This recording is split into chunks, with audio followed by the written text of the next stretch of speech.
Hi, everyone. Hello. Welcome to A podcast will save this relationship. I'm Josh, she, him. I'm Sarah, she, her, and I fucked it. I didn't got go first today. I didn't. I just went for it. I just wanted to do the opposite energy of you, and you're not playing in my space. I'm very tired. I know. What did we talk about today, Josh? We talked about our water heater segment came back. The return of the water heater segment. Yeah. I watched the incredible Burt Wonderstone because everyone that has ever requested a movie for me hates me. And we put out a call of action of $1,500. Now it's $1,500. Okay, I reneged. I reneged. I reneged. Are you back on it? No. Okay. $1,500 per person to watch Jack and Jill as part of a Josh Mansplains. Yes. It'll be ranked out on BuyMeACoffee, and Patreon will be also included on it. So $1,500, Josh will watch Jack and Jill. $3,000. Sarah will also watch it with me. I will watch it with him, and we will talk about it. And new Patreon subs and BuyMeACoffees will count towards it. So if you go to BuyMeACoffee and Patreon, those websites, APWSTR. We're also doing a Patreon sale, chill summer sale. You're gonna get some sort of percentage off, probably 10 to 15%. Who knows? On top of the yearly subscription percentage as well, so you can get double discounts if you get those yearlies in. You get episodes sort of early, but they definitely not all the time do you get episodes early, but no ads. There are exclusive content releases that we have on there, and you get access to our Discord and our book club. Yes. But so you get all the previous Matt Damon episodes, you get all the previous Thus Spoke Zarathustra episodes, you get a lot of shit. Yeah, hours of content. Hours. But yeah, don't forget to like, comment, subscribe, hit the gosh darn bell, raise Apple on 5 stars on Apple and Spotify podcasts. Yeah. Share the podcast. You know what to do. Mutual aid links down below in our link tree. Mm-hmm. Everything's down there. You have a wonderful podcast listening experience. Yeah. That was enjoy the show. Enjoy the show. Yeah. Listening experience. Yeah. A cool listening experience. All right. Okay. Sleep podcast coming soon. Bye, everyone. Bye. See ya.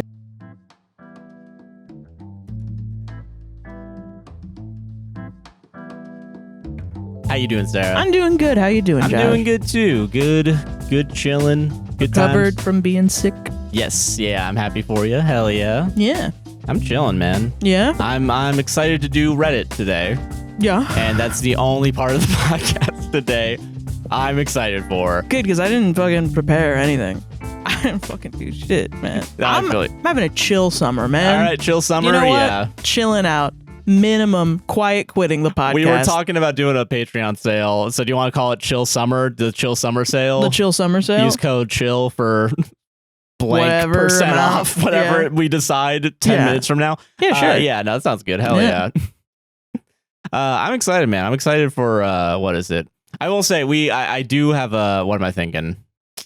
Got a lot of shit going on. You know what I mean? Yeah. It's always fun taking a week off because it's never a week off. It's like everything else is like, oh, you're not doing the podcast? Great. Let me fill your life with some bullshit. Yeah, here's actually 2 weeks worth of work now you got to do. Yeah. Or else you have no house. Or else no house. Yeah. Do we want to talk about that, I guess? We don't talk too much about it, I guess. Our hand has been forced to clean this entire house top to bottom. Which is crazy because we already did that. Yeah. Well, not like the entire house. We cleaned like the entrance and the shit. But our AC leaked again. Oh, wait. Can we make this part of our water heater segment? Yeah, the water heater segment. Water heater segment. It's back, baby. Oh, no. You didn't expect it to be back. Technically, this is the water heater segment because the water heater is in the room. Is the water heater in the room with us right now? Okay, water heater segment real quick. Okay, our AC, AC segment, fucking was just leaking because the drain pipe was clogged. Which I freaking knew it was because I used to work with AC, so I know how they fucking work. I mean, I don't know anymore. I don't work there anymore, but I had to learn the basics of how an AC works. Yeah. And I would have to talk with technicians every day as part of my job, and they were always buying liquid lines because the liquid lines would be fucked or something. Or they would have to put down a new one. And it's literally just like a fucking hose that goes outside. So it's like, if you ever own a hose, like a plastic hose, you know those things fucking break sometimes. Yeah. So it's not like insane that the liquid line would be whatever. So it kept leaking. And the guys kept coming in, and I was like, what's wrong with the AC? I used to work with ACs. Not to be like, tell them how to do their jobs, because they're just like regular maintenance guys. They do general maintenance. It's the same guys every time. Yeah. They work on everything. Yeah. They fix our fucking lights and our doors and everything. So they're not specifically AC people. Oh, yeah. But they've been working with this specific brand of AC for a long time. So they know a little bit, at least, yeah. I don't think they don't know what they're doing. I think they do. Yeah. Guy comes in and he looks at it and he goes, oh yeah, it's just frozen over. Sometimes it would freeze over and we would have to unfreeze it. That's not a big deal. We've done that many times, yeah. And it's just because of the nature of Florida. We keep it cold during the night because I need my toesies cold. Yeah, and I will say, this is all happening, speaking of temperature, in our world famous temperature water heater segment. Yeah. Apparently it's 100 degrees outside today. Yeah. So it's our AC's running a lot. Yeah. So it, whatever. So sometimes it would freeze and they would be like, oh yeah, it's just because it's frozen over because it got cold last night or something. Yeah. And I was like, okay. And you guys keep it cold. And I was like, great. I mean, we pay the electricity and the water and all that shit. Yeah. So you can't tell us what to do. Yeah.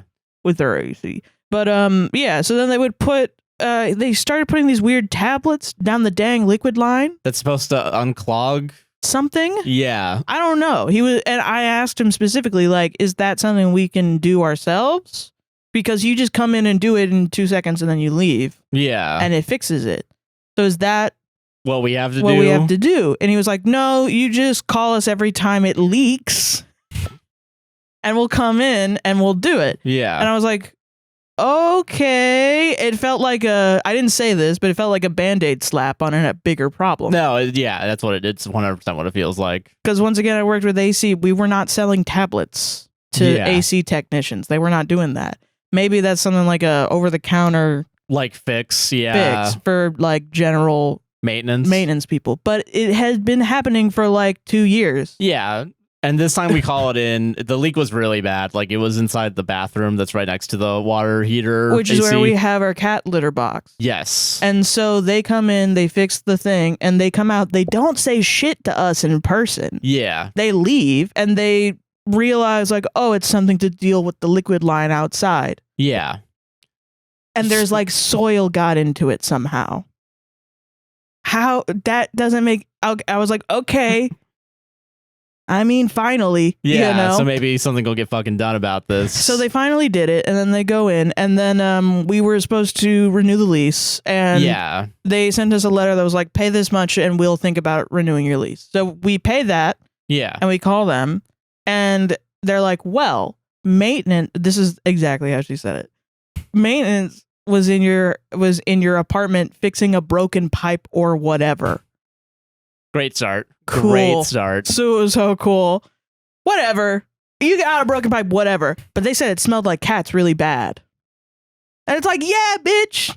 It was in because it was filled with water. Yeah. There was a bunch of water in our cat litter box. Yeah. So she was like, I'm going to be there on August 8th and it better not smell like cats. Yeah. And specifically when you need it to be the condition that we gave it to you 5 years ago.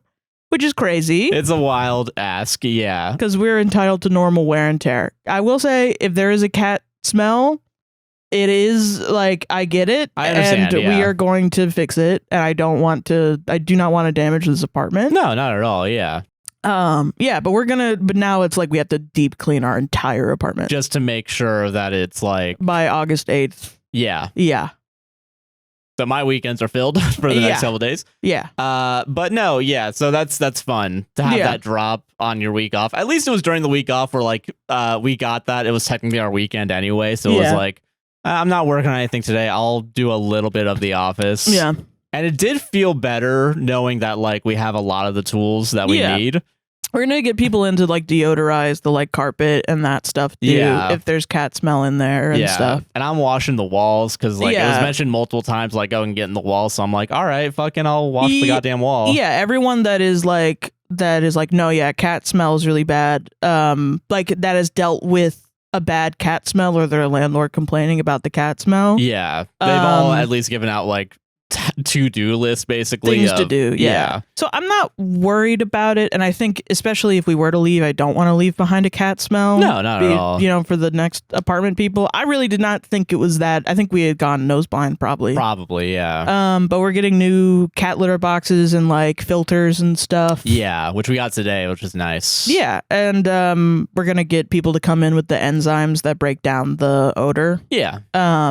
And it'll all be in a receipt so I can show the landlord that we're trying to make sure this apartment is. Yeah. Yeah. It's just, I don't know, man. It's wild that our landlord is specifically like, I can't believe you haven't done anything about this. And it's like, you told me one time last year what to do. We did it. And then nobody has complained, even though the maintenance people come in every month. To do pest control, yeah. Nobody's said anything. And then you come in one time and now you're like, I'm going to kick you out in 2 weeks. Yeah, and that's what the smell is that bad. And that's the stressful part, is it feels like the rent's being held over our head. Yeah. Which this happens every year. She's always like, well, we'll see how the condition of your, and I think it's because we're young. Yeah. And we're not particularly tidy. But we also don't damage the apartment. No, not at all. Yeah. Yeah. The smell, I will admit, if the smell is so bad that it is getting into the stuff and it is hurting others, then that is that's damaging. Bad. And I don't want that to happen. Yeah. No. Yeah. I definitely do not. I want to take care of apartments that I rent. Yeah. So, I mean, I don't know. It was just wild because our landlord really is not, she's not very tactful. And she's quite like, she's older. And sometimes I feel like she takes like a motherly role. You know weirdly, what I mean? Yeah. Like a chastising motherly role. She's always like kind of like a nosy, judgy lady. Yeah. And she's always scheduling like, if I just walk in there and it's like, no, lady. Yeah, you can't. Yeah. No. And it's my first time dealing with like a nosy landlord. Yes. Yeah. Yeah, I agree with that. Yeah. But we're going to fix it. Yeah. It's not a big deal. And if we have to get out of here, we'll get out of here. But that just means we might have to move, which is also more shit. Yeah, and I guess like it feels like, personally, maybe this is too much information to share. It feels like we recently, like last month, we started getting our finances figured out. Yeah. And now it feels like we have to spend a bunch of money that... Yeah, on other stuff that's going to fuck us over more. Yeah. Which is awesome. Cool and fun, yeah. But it's also like, this is what an adult is just, you deal with stuff like this all the time. Ridiculous, man. Yeah. But I don't know. That's probably the only thing that's stressing me out in the background. Because like other than that, like... You're chilling? I'm chilling, yeah. Nice. Yeah. Yeah. I don't know. I've been, we've been going to the lake every week. Yes, and that's been helpful for sure. That's been super nice. I need to get back into working out too, I think. Yeah. Just because I know that makes the happy chemicals in the brain. Yeah. But it sucks. Yeah, I'll never not say it sucks because it does suck. So I don't want to fucking go out. Yeah. I want to stay inside and eat Ruffles. I know, right? Yeah. I get it. Fuck. I fucking get it. Yeah. Yeah. Being sick sucked too. I wasn't able to do fucking shit. I was just passing the fuck out. No, yeah. Yeah. Yeah, but I mean, you're sick, dude. I get it. Yeah. Don't blame yourself. No, yeah. It was very funny. People were like, when you posted that I was sick, they were like, oh, she's totally assuming. And on your off time, when in laying down on the couch recovering, you were assuming. Yeah. Yeah. Assuming, yeah. Yeah. I want to assuming myself. Saying, yeah. Horse girling. Horse girling, yeah. I was horse girling all day. Yeah. God. But no, yeah, fucking, I'm very much happy with all the kind wishes. Yes, thank you very much. And I'm happy to be back. Yes. I want to get back into this regularly, man. Me too. Yeah. I will say doing it for 3 weeks in a row. Well, that was fun. Woo, boy. Awesome. Yeah. Woo, boy. That was fun. Yeah. I like making a consider show for everybody that I know needs it. It feels good. We're also working on other stuff in the background too. I will say, I've talked about this in Twitch chat, Twitch.tv, guy nicknamed JC. But what am I thinking? We're a sleep podcast with me talking about something for an hour. Yeah. I don't know. That might be fun to do. Yeah. Josh said that he wanted to start doing like a solo pod. Yeah. Yeah. Something a little bit more chill, maybe. Yeah. Just like chill vibes. Yeah. Which I feel like is cool. Yeah. And also people said I had a soothing voice, so I'm like, how do I monetize that? We already do with the podcast. What are you talking about? This podcast is very wacky, and I don't think anyone would ever. No one would ever sleep to this podcast because of how boring it is. It's It's just too exciting. Oh man, I really want to make my Eddie Vedder singing Chapel Roan songs. Yes, this is a new meme you've come up with. This is a new character. And what I'm going to describe as in your sick-induced mind states. It's not new. I did it before. You've done it before, yeah. But I'm being uncharitable to you right now. Sorry. It's just Eddie Vedder singing all the Chapel Roan songs. In his own way. Like, yes.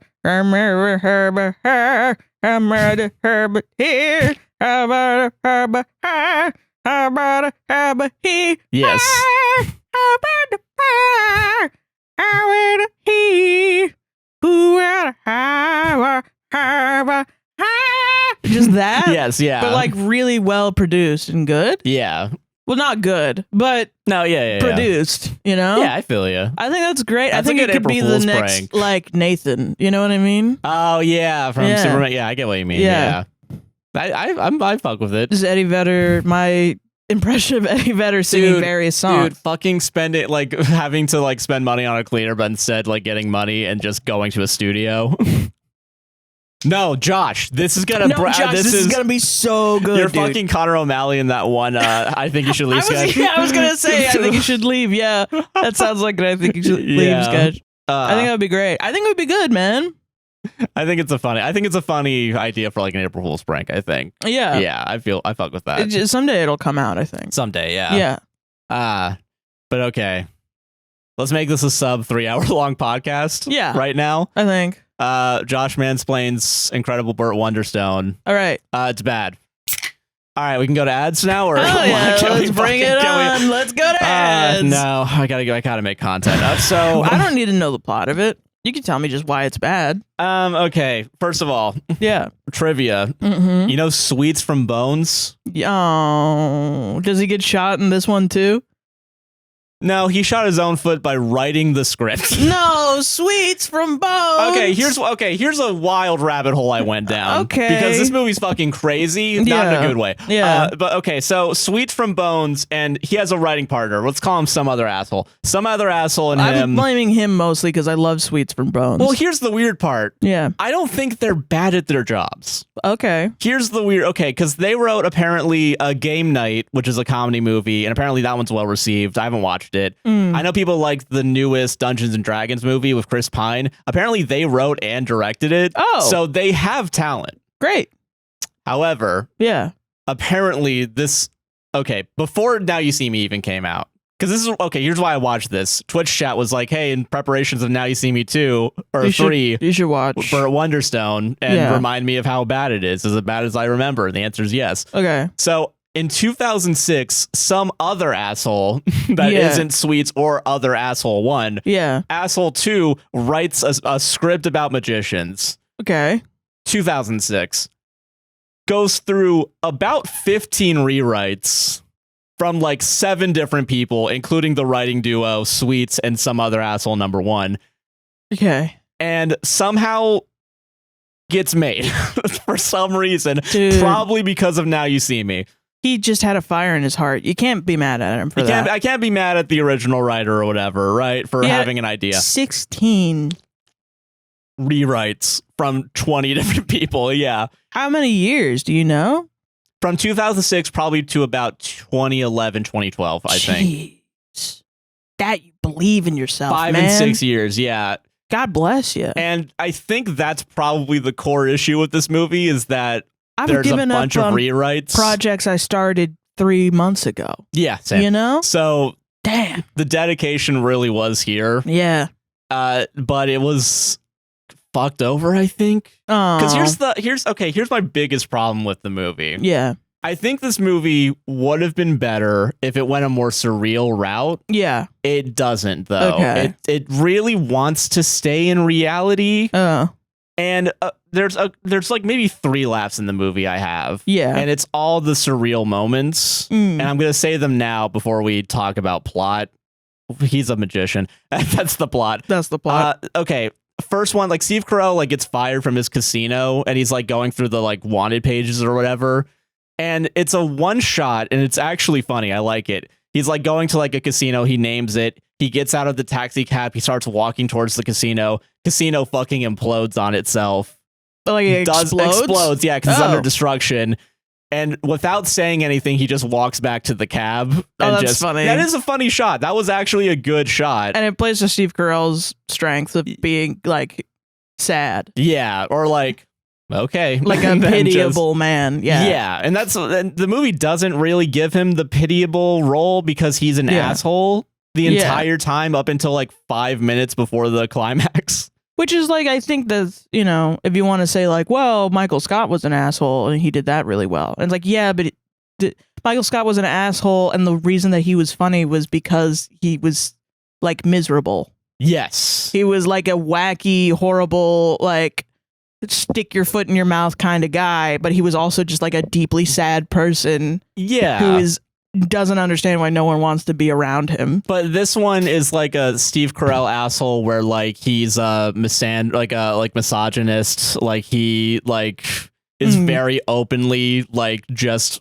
fucking women that aren't like, and like replacing women in his own like, oh my God. Yeah, it's really weird. And like he always is like, I'm the best magician. And like when he sees Jim Carrey for the first time is like, fucking why is he, that's not real magic. Yeah. That's not anything. What are you doing? Like, he's just his head's up his own ass. He doesn't want to train for any of the tricks that he wants to do. Okay. But that was okay. That shot's the first laugh. Second and third laughs are right at the end of the movie. Yeah. Like right after the movie's over and the credits start rolling. The last trick that they want to do, like the entire, like not even the entire time, like 2/3 of the way into the movie, they're like, the one trick we never figured out is disappearing the audience and moving them somewhere else.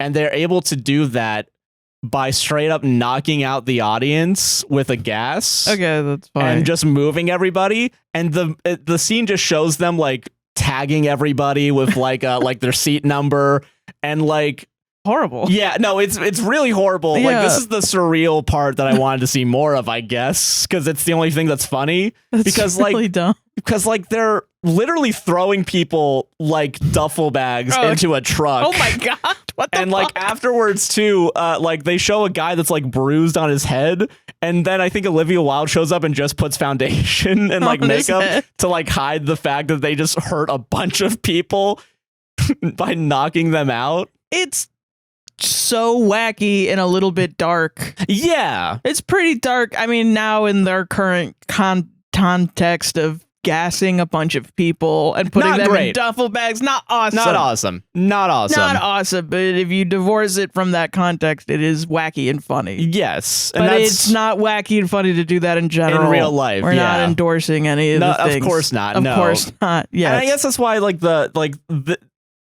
it feels out of left field showing that in this movie, because the rest of the movie is really just like safe and clean. Okay. So, and the other funny thing kind of is Steve Buscemi goes to like an impoverished like country that like doesn't have resources, like there's not really any food or water. Yeah. And instead of bringing that, like he has like one of those like crews of like television crews behind him also. Yeah. So like they're recording him like, oh, Steve Buscemi's doing this humanitarian aid in this country, whichever country it happens to be. Yeah. And then he shows up with like a van, opens it up, and it's just magic kits, and he just starts like spreading it. And like the interviews before are like, yeah, I just want to spread the joy of magic or whatever. Like a little bit silly. And then there's like an actual like guy that cares about helping people. I'm like, you brought food and water, right?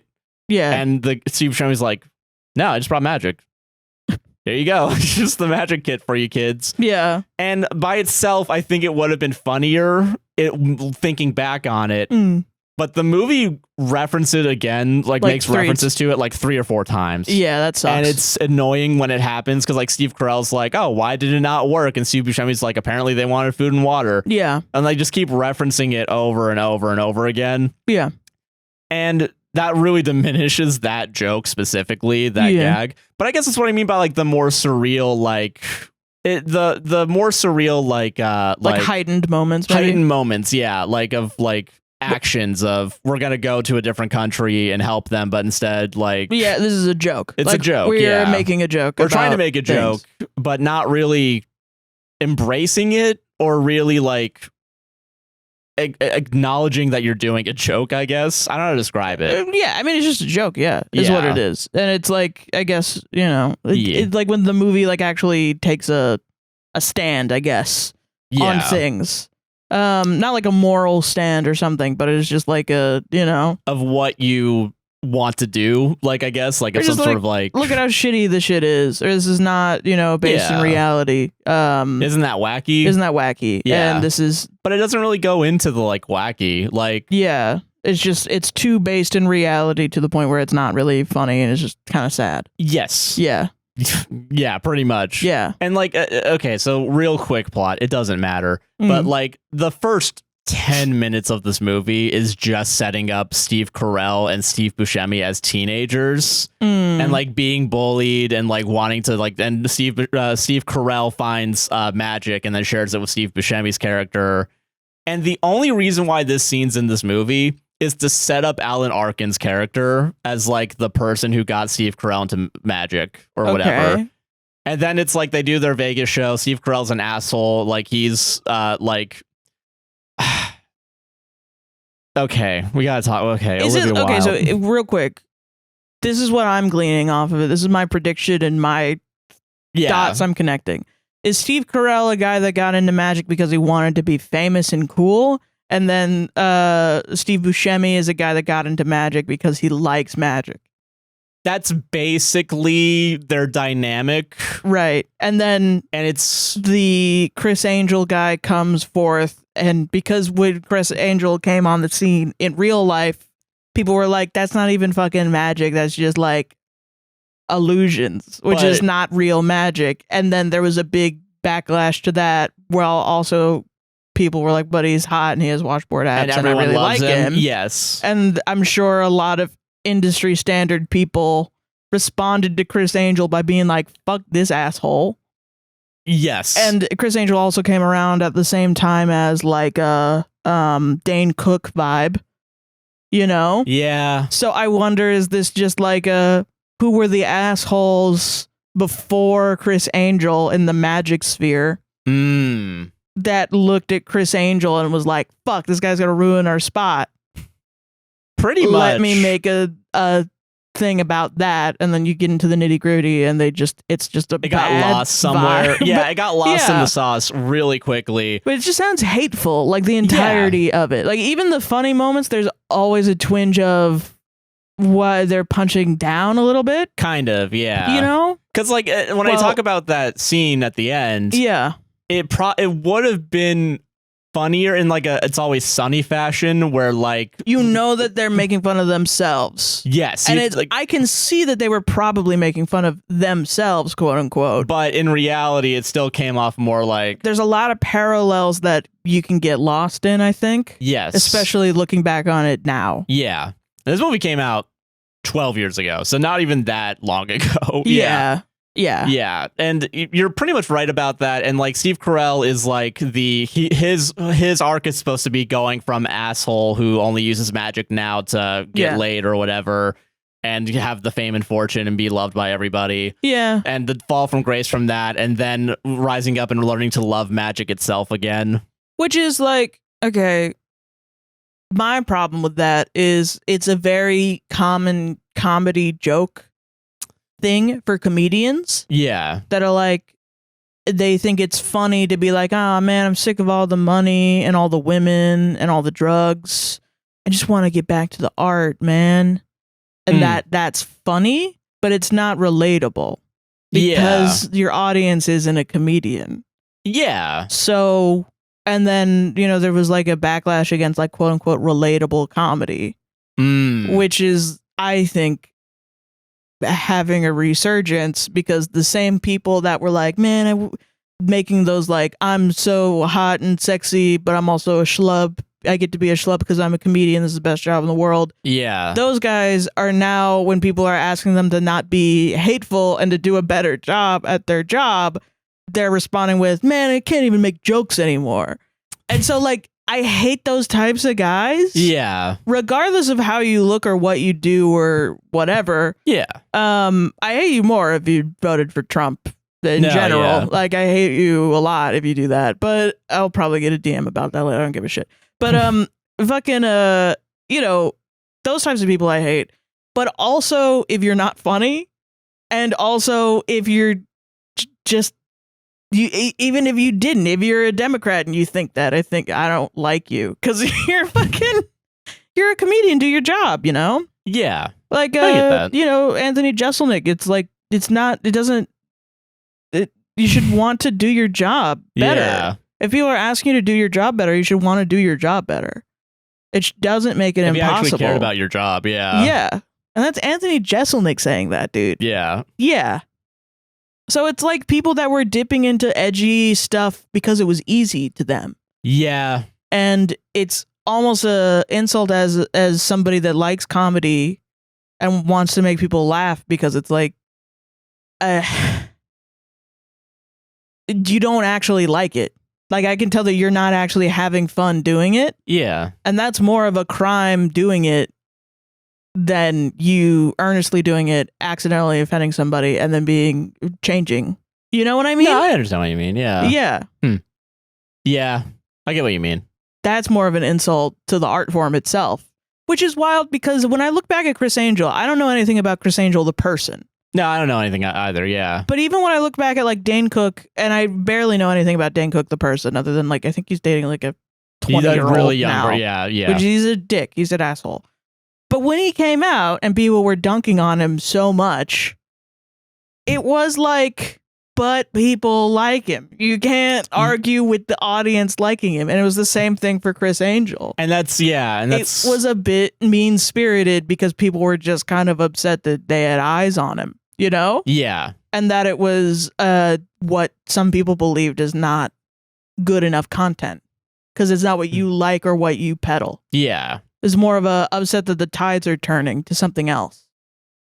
Yeah. Yeah. And the movie's not equipped to handle that part of the conversation. No, because it's like a self-serving type of thing, which is automatic. You know, it's like listening to a fucking indie album that's like, you know, I want to date a 16-year-old and she's got a cigarette, but I can't because she's 16. Oh, no.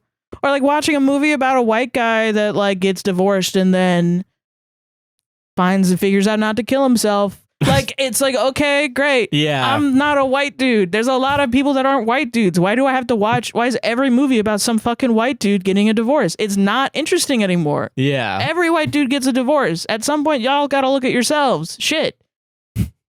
I want to see different movies about different people. Not even about me. I don't care. I'm a white woman. I don't give a fuck. I want to see a movie about other people's perspectives. Yeah. I agree with that. Yeah. Yeah. Okay, sorry. Back to this. Anyway, back to this. Back to this horrible but thing. It's the same thing. It's just comedy. Yeah. The comedy version. Yes, yeah. Especially in the like 12 years ago. Yeah, time frame, yeah. Okay, so Steve Carell is shitty to his female assistant, so she quits on the job during a performance. Yeah. Olivia Wilde's there as like a PA, I guess. Yeah. And so Steve Carell is like, hey, lady. Yeah. Horrible shit, fucking. And also basically like rips off her shirt to see her chest. Oh my god. And it's like, all right, you're in. Get her dressed, get her ready. I hate these types of movies. Yep. Man. And then like Steve Carell just hits on her while they're doing a trick inside like whatever it's called, like a locker or something, and like Steve Buscemi's putting the sword in, and Steve Carell is just making her uncomfortable and me uncomfortable and everyone on the planet uncomfortable. Yeah, that's a good point. Like, this is a vibe of, from my perspective, your brothers and your dad put this on and you're in a room filled with men and they're all like, yes, while it happens, and you're just sitting there and you're 12 and you're realizing this is how all the men in your family view women. Yeah. And you're uncomfortable. Yeah. And I want to say they also plant the seed of, I mean, already Steve Carell's being the misogynist, right? But like, and also Steve Buscemi is trying to be a good person, where like Olivia Wilde's freaking out because now she's gonna go on stage for the first time during a performance. Yeah. And Steve Buscemi's like trying to be helpful of like, hey, it's okay, you got this, you're gonna be okay. But also doesn't really take a stand on helping her, kind of. Just like gives her the pep talk and she's able to go out there and do it, I guess. Yeah. And fake it till you make it or whatever. Yeah. But yeah, Steve Carell can't. Olivia Wilde is not interested. So, but apparently she stays along with the act and like keeps being their assistant for the remainder of until she's not anymore. Yeah. And okay, Steve Carell, the womanizer in this movie, has got it down to a science of how to get laid after a magic show. Where like he'll bring up like there's an audience participation, and so he brings up a lady to the stage, and then they dragged Brietta into this. Britta's the lady. Brietta, no, yeah, and so no, like Brietta, they're walking, no. and like Brietta is Gillian Jacobs. She's like, oh no, I love you, I love magic. She's like a super fan or whatever, and Steve Carell's like, whatever. Here's a NDA, and also a you consent to all the shit that we're about to do, and also. And this is where the surreal part comes in, where I feel like in a better handled movie, it might be funny. Yeah. Okay, so he does like a touristy thing, like, because it's Vegas, where this is funny by itself. And I wanted to say that I know that the people, the movie is not endorsing the protagonist. It's not at all. Yeah. Yeah. But you know, when you go to like Dollywood and they have like the photo op area. Yeah. He has an entire green screen photo op where it's like him. It's not actually him. He just like holds the camera and like half-assedly takes photos, which would be funny in a different movie. Yeah. But like, it's like supposed to be her like hugging something, and it's later on she gets the photo the morning after. That's so and it's just funny. And it's just Steve Carell standing, but he's not. It's him photoshopped next to her. That's really funny. That is funny. That's the problem, though. That's a good joke. That is a good joke. Oh no. Yeah. And like and then it's just like gone. Yeah. that's and whatever. She's out of the movie now. She played her part of being a woman who got fucked over by Steve Carell. Yeah. Yeah. Whatever. Chris Angel comes into the scene. Jim Carrey comes into the scene. He does like the street magic in Vegas. Yeah. He gets punched by a guy. He takes like who asked for a card, and he has this like the card. Gets punched. He provokes him into getting punched. Yeah. The wound has the card. He cuts himself open and takes the card out. And everyone's like, and Steve Carell and Steve Buscemi goes up and it's like, that's not real magic.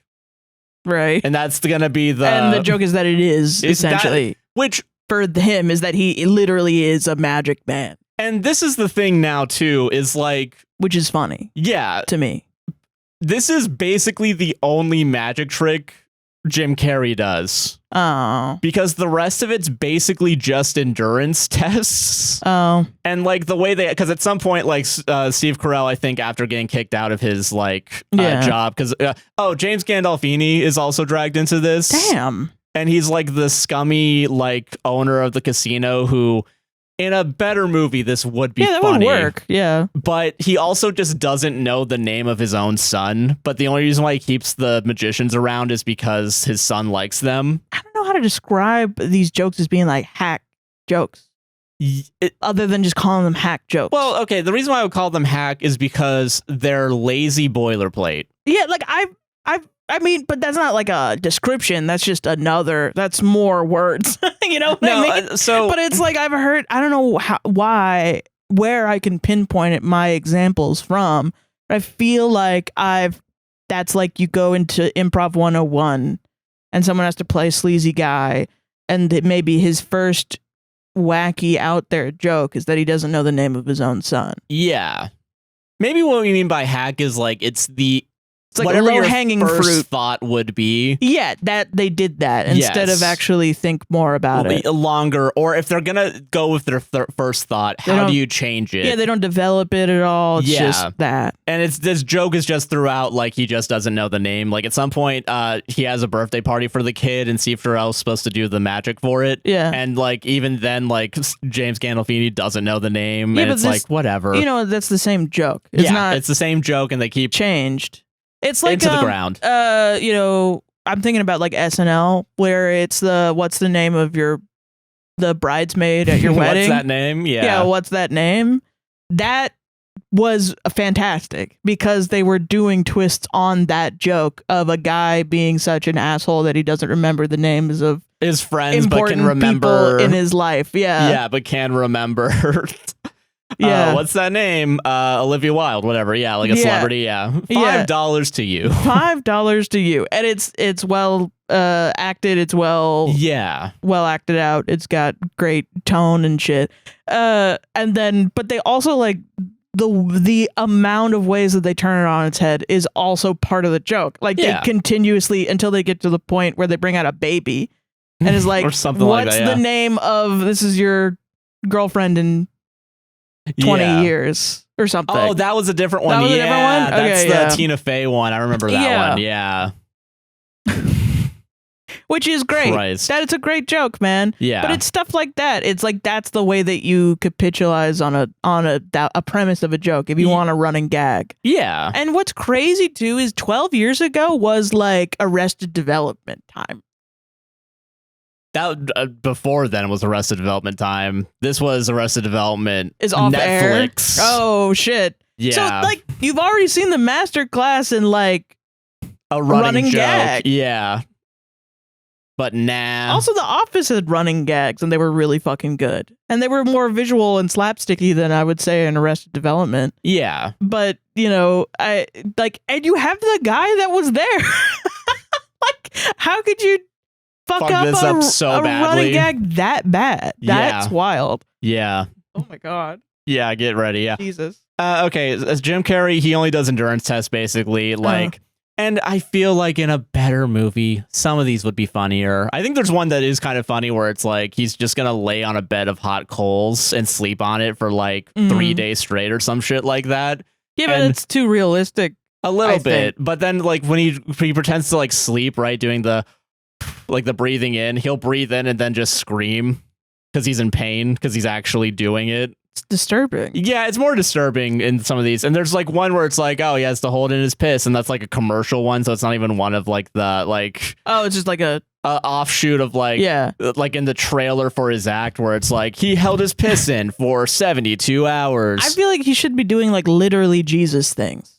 And he doesn't. Like turning bread into fish. He's trying to do like, but like that's how he's brought up as like a Christ-like kind of guy. Like the way he speaks too is like if it's supposed to be like they're juxtaposing Steve Carell, which is the like fake shitty Hollywood magician guy, who's the hot one that is misogynistic and is like, you know, he's getting past his prime, not grateful of what he's gotten in his life, versus like the new guy on the block that is better than him. The joke that would get me as a performer is that the new guy is genuinely like a Christ, reborn. Like that is funny. That would be funny because it's heightened to. But they never get that heightened. No, they do regular stuff. Like the only way he's Christ-like, I guess, is in the way he speaks, where it's like you don't know what you don't know until you don't know it, or whatever. Like some shit like that. Yeah, but that's just like fodder that's confusing. Yeah, basically. Yeah. And the whole movie, like, it's supposed to be like, and if it's Steve Carell, like losing everything to regain his love of magic because he meets Alan Arkin outside of whatever. Okay, so, but yeah, no, like Jim Carrey just like is just an endurance artist. Yeah. And like Steve Buscemi at some point's like, well, we just got to do that then. If it's just endurance, like we can just. So they do like a trick called the hot box is what it's called. And the idea is like Steve Carell and Steve Buscemi are going to be trapped in a glass box held up by a crane. And they're going to try and last like an entire weekend or something. Just like being inside the box. And Steve Carell does not prep for it because he's like, it's just sitting in a box. What do you got to do about it? And then 15 minutes later, Steve Carell breaks the box. Could be funnier in a better movie, I think. Was it too long, or what do you think was wrong with it? The thing I think was wrong with it is that I think they dwelled on it too long. Yeah. And they do like maybe the smash cut did kind of work where it's like... It feels like a smash cut joke to me. Yeah. But like I think the timing was fucked. Like you shouldn't even really see them in the box. You should see them on the ground. Broken. And then up later in the box, I think maybe would have worked better. Or just like, or not even. Maybe you don't even have to, like, we're watching Futurama right now. They do a lot of those where it's like you don't even ever see what they do. They just come back from it and they're like, man, I didn't realize that box was going to break. Something like that, you know? And I think the funny thing, it's supposed to be like when Steve Carell breaks the box, like the crane breaks, so like half the box is hanging and like they're about to fall to their deaths pretty much. That's terrifying though. Yeah. That's like a action movie instead of a comedy movie. Well, they made it funny because Steve Carell, when he falls and grabs onto Steve Buscemi, who's like actually holding on, he pulls his pants down. That's funny. Okay. Yeah, it's funny, isn't it? And then also Steve Buscemi, when he falls, he breaks his ankles, and then that's what gets him to not work with Steve Carell anymore. It's just sad. Isn't it funny? Isn't this a funny movie? This pisses me off too because I do this. I think basing things in reality is funny because I think, yeah. But I'm also a silly guy. Yeah. So it makes it so that like I think people are what make things funny, not the environment.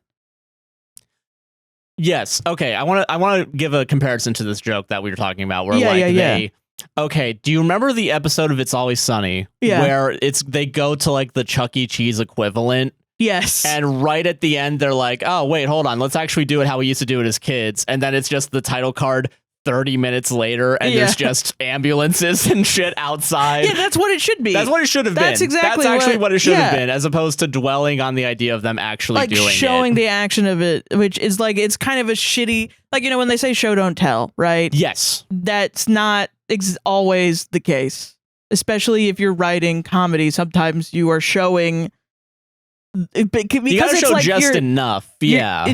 What happens in between the setup and the punchline doesn't actually fucking matter. Yeah. It's the punchline that you want to get to, especially if you want it to be quite quick. Like, I could imagine, like, okay, so they say they're going to do the trick, and then Steve Carell says right before you, like, do either a smash cut or a black, like, 5 minutes later on screen, like, I don't need to prepare for this, we're ready for it. And then 5 minutes later, like, the box is on the ground shattered, and Steve Buscemi's already in the, like, thing, like, we're never working ever again. And he's just like completely covered in like covered in bandages and in a wheelchair. Yeah, like that would be just like fuck you. I'm never talking to you ever again, and that's it. And they get through it.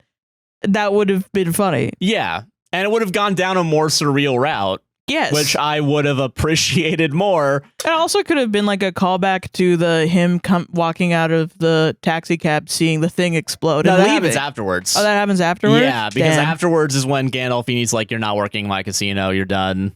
Because also, there's another sad scene. Yeah, that's supposed to be funny. Is Steve Carell tries doing the set by himself. But it doesn't work because all his tricks are two-person related. So he's like changing costume on stage. And also the crowds are just not there anymore because no one likes him anymore. Damn. So then he loses the job. And that's when afterwards when like he goes to all the different casinos. Yeah. And then the one implodes. Yeah. And he walks back into the taxi cab, which was funny. Yeah. But everything else is just sad. Jeez. Just so sad. And can I tell you another example of a joke like this that I think of? Yeah. Ironically, it's the Johnny Depp, Charlie and the Chocolate Factory. Johnny Depp's not in it, not in the joke, but he's talking about his relationship with his father, where they recontextualize Willy Wonka as his dad being a dentist and being anti-candy. Oh yeah. And Willy Wonka ran away because he wanted to eat sweets, and his dad wouldn't let him eat any sweets. So he runs away, and from his like, and it's like he lives in this like cold, like constantly freezing over place that's like gray and horrible. And to him, candy was like this freedom to the rest of the world, which is where he goes and he travels to the place where the Oompa Loompas are from and convinces them, and it's not slavery, to bring them back to the chocolate factory, and they teach him how to make chocolate and stuff. And he's later on in the movie, he realizes he needs to talk to his father because he has like a fight with Charlie, and he just gets too deep into the lore of Charlie and the Chocolate Factory and Willy Wonka stuff. How do we modernize Charlie and Chocolate Factory for a modern audience? But there's a really funny moment where him as an adult tries to go back to his childhood home, and he like lived in like this townhouse. Yeah, I think I remember this. Yeah, so he goes back to his childhood home to like confront his dad and like talk to his dad and like get over their issues. And he goes, and the entire house is fucking gone. Like, and it's a townhome, so the like every other home next to it is still there. But his one, like his dad hates him so much for going and making candy that he got the house moved to somewhere else, which is so fucking funny. And the rest of the movie is like not that funny. Yeah, the rest of the movie is not that funny. Yeah, but he gets there, and that's like really fucking funny. Yeah. And, you know, like environmental joke telling, I guess, is what it is. And it's like if you are relying on your punchline being something that's in the environment, you have to go big. Yeah. You know? You have to make it stand out so hard that you can't miss it. Because it's really easy in a movie, I think, to think that you're going big and you don't go big enough. Yeah. That's what I've learned a lot with visual art, actually, is like, if you're doing, like if you're making a comic or something, you have to go very, very big for people to have the feeling elicited that you want to have. And that's been hard for me as a musician because you're coming from like subtlety is the thing and detail oriented stuff is the thing. So, but yeah, I don't know. That was my thing. Yeah. Okay, where the fuck was I? Steve Buscemi's left, and now he's got fired, and he's now looking for jobs. Exploded, and he's looking for jobs. Olivia Wilde quits, and also at some point starts working for Jim Carrey, and then Steve Carell's like, "Why are you doing that? That's not real magic." And it's like, Olivia Wilde was never taken seriously by Steve Carell because like Steve Carell is like, women can't be magicians, only assistants. Right. Funny. So that sounds really funny. It's really funny. Yeah. So the last place he can work at is a retiree home for old Vegas performers. It's just mean. Yeah. It's just mean. I don't know. And then I don't know how to. Yeah. Okay. And then he finds Alan Arkin there because he's retired, and Alan Arkin is like making fun of Steve Carell for doing shitty magic, where it's like. Alan Arkin's basically just like, you don't have the passion for it anymore. And then Steve Carell's like, but I watched your tapes as I like gotten, you know, as a kid. And then Alan Arkin's kind of dismissive. And then Steve Carell shows some of Jim Carrey's magic, quote unquote. And then Alan Arkin's like, okay, I'll help you learn magic to beat this guy. Because also there's a new plot element also, sorry. James Gandolfini's opening a new casino. And he's doing a talent contest for whoever wins gets to run the show at the new casino, right? Okay. So now, like, Alan Arkin's like, all right, I'll help you get the win this contest or whatever, and like revitalize your thing or whatever, who cares? Yeah. Olivia Wilde shows up at the old person home or whatever because she has a grandma over there, and at the same time, like, Steve Carell's slowly learning to like magic more and not be a dick. And I think they have a talk where like Steve Carell does apologize, but it's like, okay, he's fixed. Well, not even that. Like, Olivia Wilde is also like, this was all 2 weeks ago. Like, you haven't really changed, which could have been funny. Yeah. Yeah.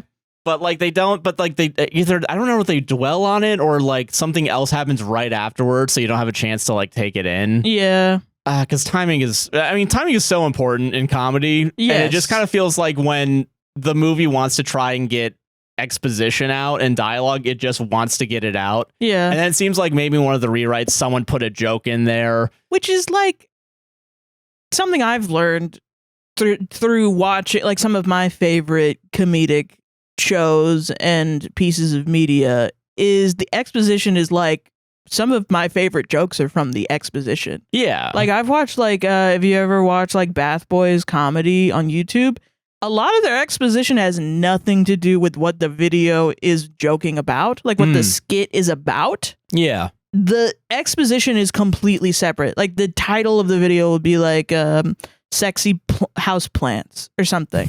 That's the shit. It's like they're, you know, spinning a wheel and making words, you know, go together. And the beginning of it is like they're pirates. And it has nothing to do with sexy houseplants. And then the way that they get from there to sexy houseplants is mostly where I laugh. And then by the end of it, the sexy houseplants itself is the punchline. Because you clicked on the video and watched it because of sexy houseplants. Yeah. And they tricked you into watching something else. Okay, that is funny. Which is fucking funny. Yeah. Or like Futurama, you know? We've been watching Futurama a lot. Sorry to bring it up again. I really like it. Damn it. I thought Futurama was like this. was like Burt Wonderstone. No. Where it's just misogynist. And I was like, I really didn't watch a lot of comedy because I was like, I don't want it to just be gross out, shitty comedy. And Futurama was kind of advertised to me like that. Like they would just pick out the gross parts and the sex parts. So I will say, and put it in your face. And now I'm watching it and I'm like, this is really good. Yeah. It's like if they just took the parts of Frasier where Frasier has sex with blonde women in every episode. And that's how they showed you they tried to get you to watch Frasier. And then you start watching Frasier and you're like, damn, I really want Niles and Daphne to get together. What the fuck? Why am I fucking with Niles so much? Hold on a minute. Damn, I heard like, oh my God, Niles divorced Maris? Let's fucking go. Yeah. And then you like that's just crazy to me. But a lot of Futurama episodes start out like that. Yeah, and I will say too, especially with like the more misogynist thing, I remember in a more recent episode, and also I think in a compilation of like 30 Futurama jokes to get you through the day. Yeah. There's one joke from Bender who's always played off as an asshole and always gets this kind of like comeuppance. Yeah. Usually does. And this one he did, I think, because he had to learn emotions. Right. Yes. So like there's a point where like Leela asks, like, because I think he flushes down Nibbler. Yes. And Leela asks, like, how could you have done this? And then Bender's like, well, the first annoyance was I had to lift up the seat. Am I right, fellas? And no one responds to it. Yeah, the whole point of that episode is that Bender is a robot that can't feel empathy. Yeah. So he doesn't give a shit that everyone is really deeply upset about losing their beloved pet. Yeah. But also that Bender is very jealous. Which is funny in and of itself. Idea, it's like, what emotions does Bender feel? Yeah. Just the bad ones, I guess. Pretty much, man. Yeah. God. Okay. Sorry. We have to go. Okay. Sorry. We want to talk about anything else. All right. Well, we'll speed run this real quick. Yeah. Olivia Wilde somehow forgives him. I don't remember why. Doesn't matter. Cool. It doesn't matter. Steve Buscemi goes off to another country, doesn't give him food or water, and then leaves the country after giving him magic tricks or whatever. Right. Steve Carell finally make up by Steve Carell having a emotional breakdown in a bar. Yeah. Funny. Okay. Then they devise their plan because in the country Steve Buscemi went to, there's a drug that everyone uses that makes them fall asleep. So they're like, what if we just made that into a powder or a gas to help disappear the audience? Okay. And I think they're a little bit at first like, that's unethical. And then they do it anyway. Yeah. There is kind of a funny gag in this real quick where like they're cooking up the thing where it's like Steve Carell, like it's over a stove or whatever, and it's on a pot, and like Steve Carell asks, like, do you think it's done? And Steve Buscemi's like, I don't know, let's check. They open the pot. That's funny. And then they both knock down and like drop the cover back on. That's silly. They get back up, they do it again. Like, hey, do you think this is done? Okay, all right. And I think, this is more funny. More of that, please. Yeah, that's funny. And I think it's done like after that time, like just one more time. And it's like, it feels like it's a little bit too much after their time, but the second time that's great. That is funny. Yeah. So they go to the talent show or whatever. Alan Arkin also helps him. I don't remember why. Just because he's at the house, at home, whatever. I'm in this movie now. Yeah, you got it. We paid you $1 million. We're gonna get fucking use out of you, dude. The fucking Al Pacino in Jack and Jill, the second half of Jack and Jill. Yeah, Dunkachino. That's how it felt. That is kind of what it. That is what it is. That one's worse for sure, but yeah. I'm not watching Jack and Jill for the show, by the way. I want to say that. I know we've just mentioned it. You'd kill yourself. $1,000, I'll do it. Buy me a coffee, $1,000 in the next week, I'll do it. $3,000. $3,000. If you get $3,000 in our Patreon or Buy Me a Coffee, someone gives us $3,000, we will make the next episode. And this is a guarantee. Jack and Jill themed. Yeah. Yeah. And the title will be "You guys paid $3,000 for this to make us watch Jack and Jill." And it'll be both of us, actually. Yeah, you're right. I will watch it as well. Yeah, $3,000. $3,000 will do it. $3,000 will do it. That will solve 90% of my problems. Yeah. Okay, so $3,000. Whatever. Alan Arkin is also okay. The talent show happens, and like there's all the other acts are shitty. Jim Carrey shows up and is like, "I'm gonna drill a hole in my head. If I angle this just correctly, I should still be able to function like a normal human being." He does it, and then immediately like doesn't die. They can't commit to that because this is a family-friendly PG-13 movie. With so much misogyny in it. Why is that okay? Yeah. Okay, whatever. So and he drills a hole into his head, and then he loses like his ability to like really function, basically. Okay. And it's like he gets like dragged off stage, and then it's like, oh my god. Yeah, funny. It's horrible. Really funny. Yeah. Yeah. And then they do their entire the main duo do their entire trick, and James Gandolfini's like, when they disappear to the audience, they wake up in a field somewhere, and then James Gandolfini's like, all right, you guys won. Also, by the way, on topic because it's about the movie. Unearned. Olivia Wilde and Steve Carell like fuck. Like they're a romantic couple. Yeah. That's horrible. Yeah, I'm just gonna let that sit. I know this is not dead air. This is me letting you guys. That fucking sucks. The emotional damage I just inflicted with that detail. Jesus. Yeah. So they win the thing or whatever, and then it's like Olivia Wilde gets to. Okay, Olivia Wilde's character also not only to be the woman that saves Steve Carell, right? Yeah. Like she's supposed to be like the actual like she wants to be a magician, but like doesn't hasn't had the ability to or whatever. And Steve Carell at first is like, no, you can't be a magician. You can only be assistant, but then it's like, so Steve Carell can help her out at the end is like, I was wrong about hating women. You can open for us at the show. And then it's, cool. Yeah, they win the thing or whatever. Then the movie ends and then it shows them knocking out the audience and just absolutely throwing them into vans and shit. Okay. And that's it. That's the movie. I mean, yeah, other than those three things that you said, and even one of them I didn't think was that funny, was like only like two times I laughed. The movie's 100 minutes long. That's too long. It's a fucking hour and 40 minutes. Like, I get it if at the time this came out, you went into the theaters and you thought it was funny, especially if you were quite young, because a lot of other movies that were comedies like this were the same exact way. And like, it really was like, here's a lot of misogyny. That's totally fine. Everything else is not okay. And it was like, okay, yeah, that shit isn't okay. But why is this okay? And it felt very alienating as a woman from comedy, which is funny to me now because it's like the same criticisms that were from then. Like it's not like women were like, this is funny. I'm sure there were some, but like, I'm sure some people were still like uncomfortable at least. Makes me uncomfortable. Yeah. And felt alienated like me. Oh, for sure. Yeah. And then just more and more as we've gotten, like, I think probably in like a women having abortion rights world, I'm sure there were a lot of women that were like, well, they don't mean it. It's just joking.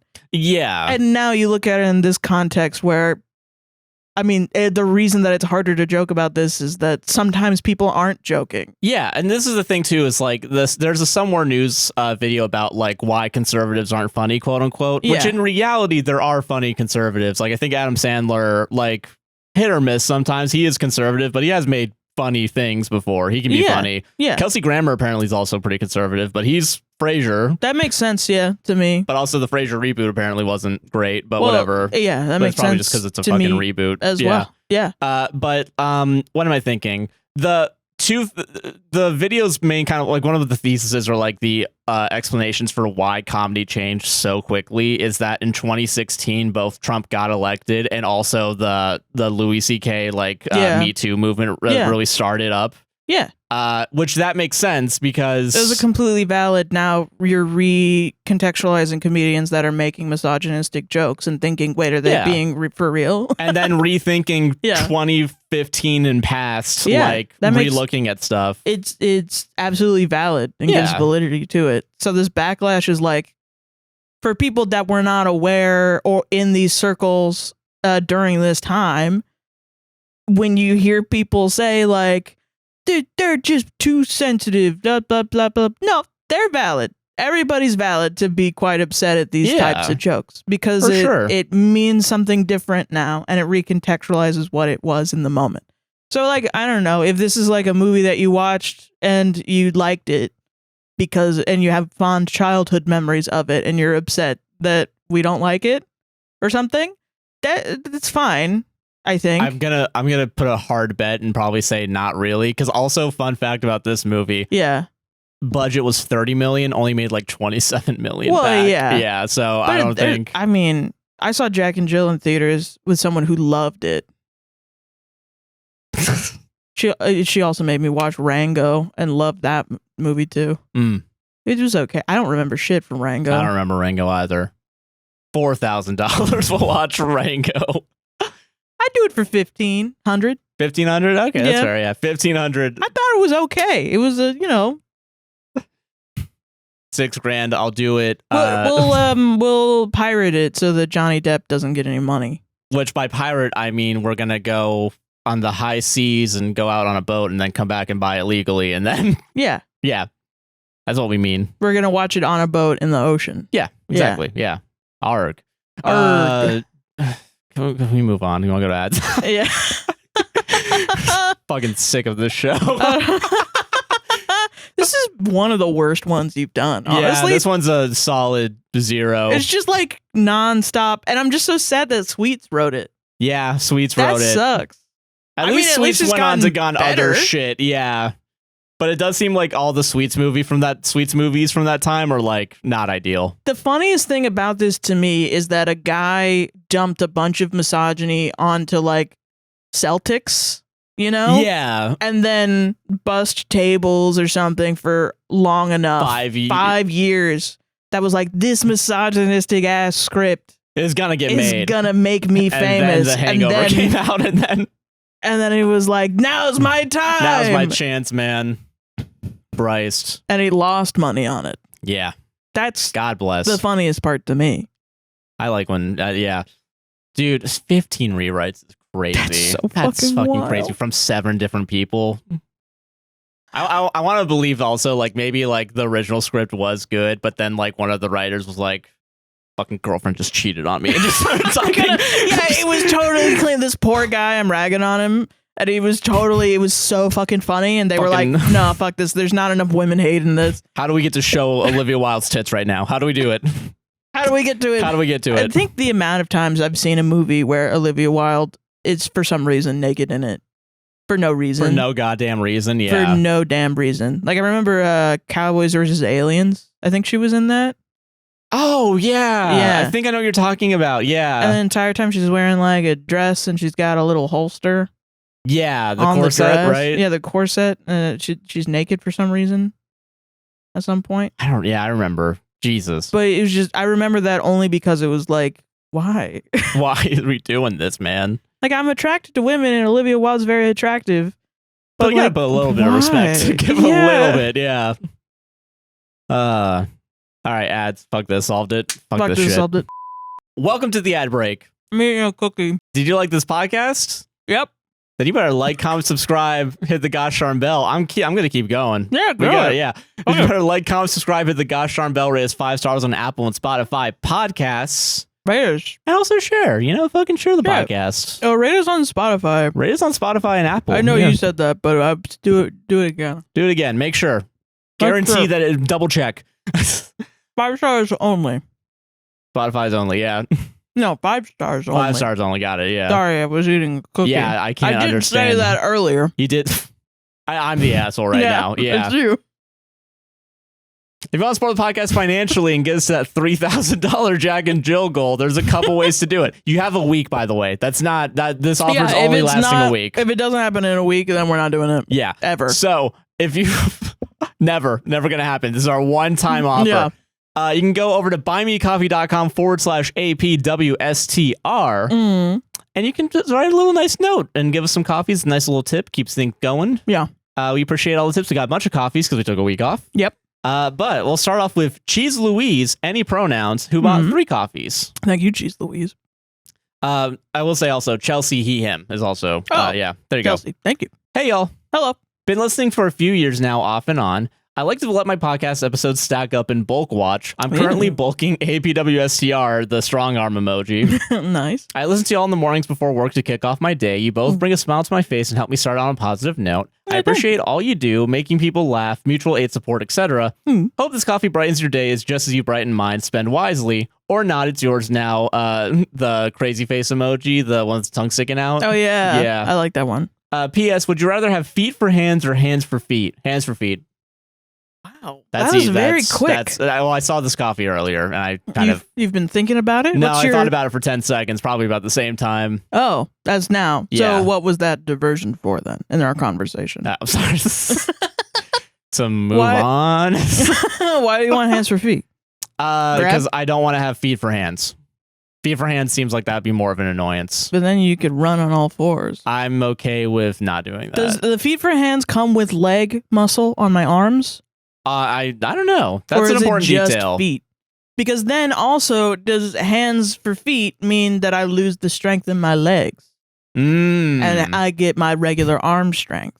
More info needed? Is that what we're saying here? How do you build strength in the limbs around? Yeah. It's really not like hands for feet or feet for hands. It's more like arms for legs, legs for arms. Well, I think I thought hands for feet because, I don't know which subset of like orangutan chimpanzee, like they're able to hang off of things with like their feet because they're more like hands. Yeah. That's what I'm thinking. I think for my sedentary lifestyle, I would also do hands for feet. That's fair. If you're not also supplementing the legs. Yeah, that's fair. And I think I would maybe craft some sort of material that I felt would be, because then you got to think about it. Like you're feeling with the bottoms of your feet, right? Yeah. And you're feeling with the palm of your hands, right? Yeah. So now instead of the way you feel the ground with the bottoms of your feet, you're feeling with the palms of your hands on the ground.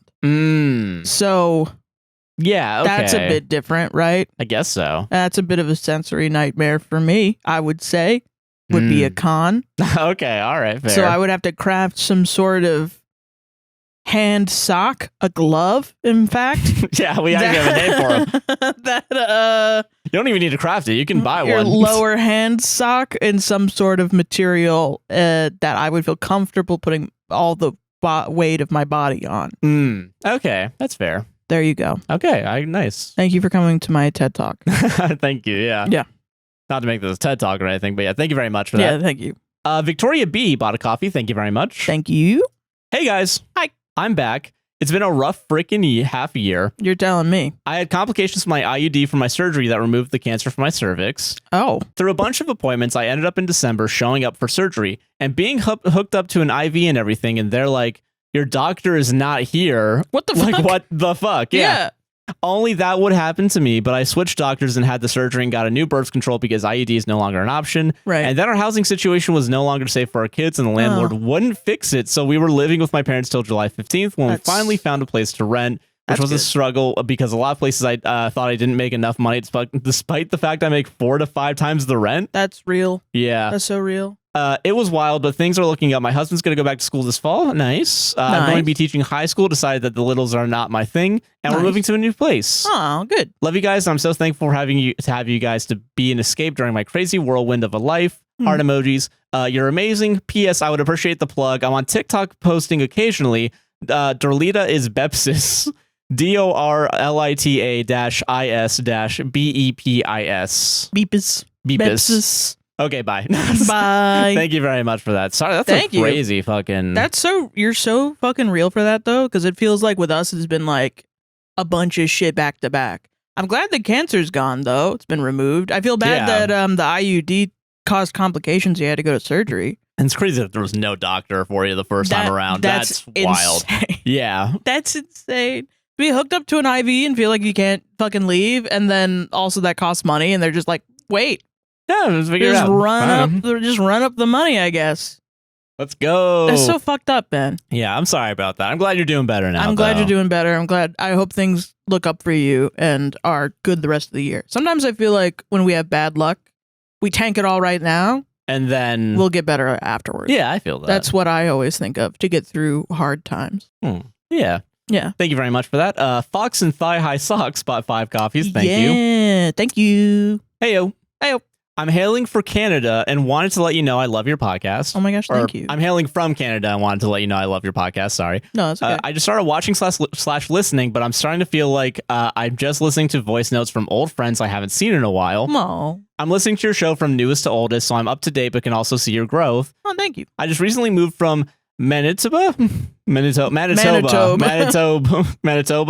British Columbia with my partner for the military, which has been really hard for the both of us. Yeah. We missed the mountains, the ocean, and the people. So I've been struggling to find my community again. And with your podcast, it's starting to feel like maybe I have. Y'all talk about so many things I'm into, which is wild, from Game Grumps to the human rights or D&D to art as a whole. I love it all. Keep fighting the good fight. I want to shout out to my partner. He's been watching Musume, so I've been trying to get him to play the game since I was on board. Play it. Lots of love. Your friendly neighborhood, Fox and Thigh High Socks. 3 heart emojis that are the pan flag colors, I believe. Oh, hell yeah. So thank you very much. Thank you very much. Play Musume, please.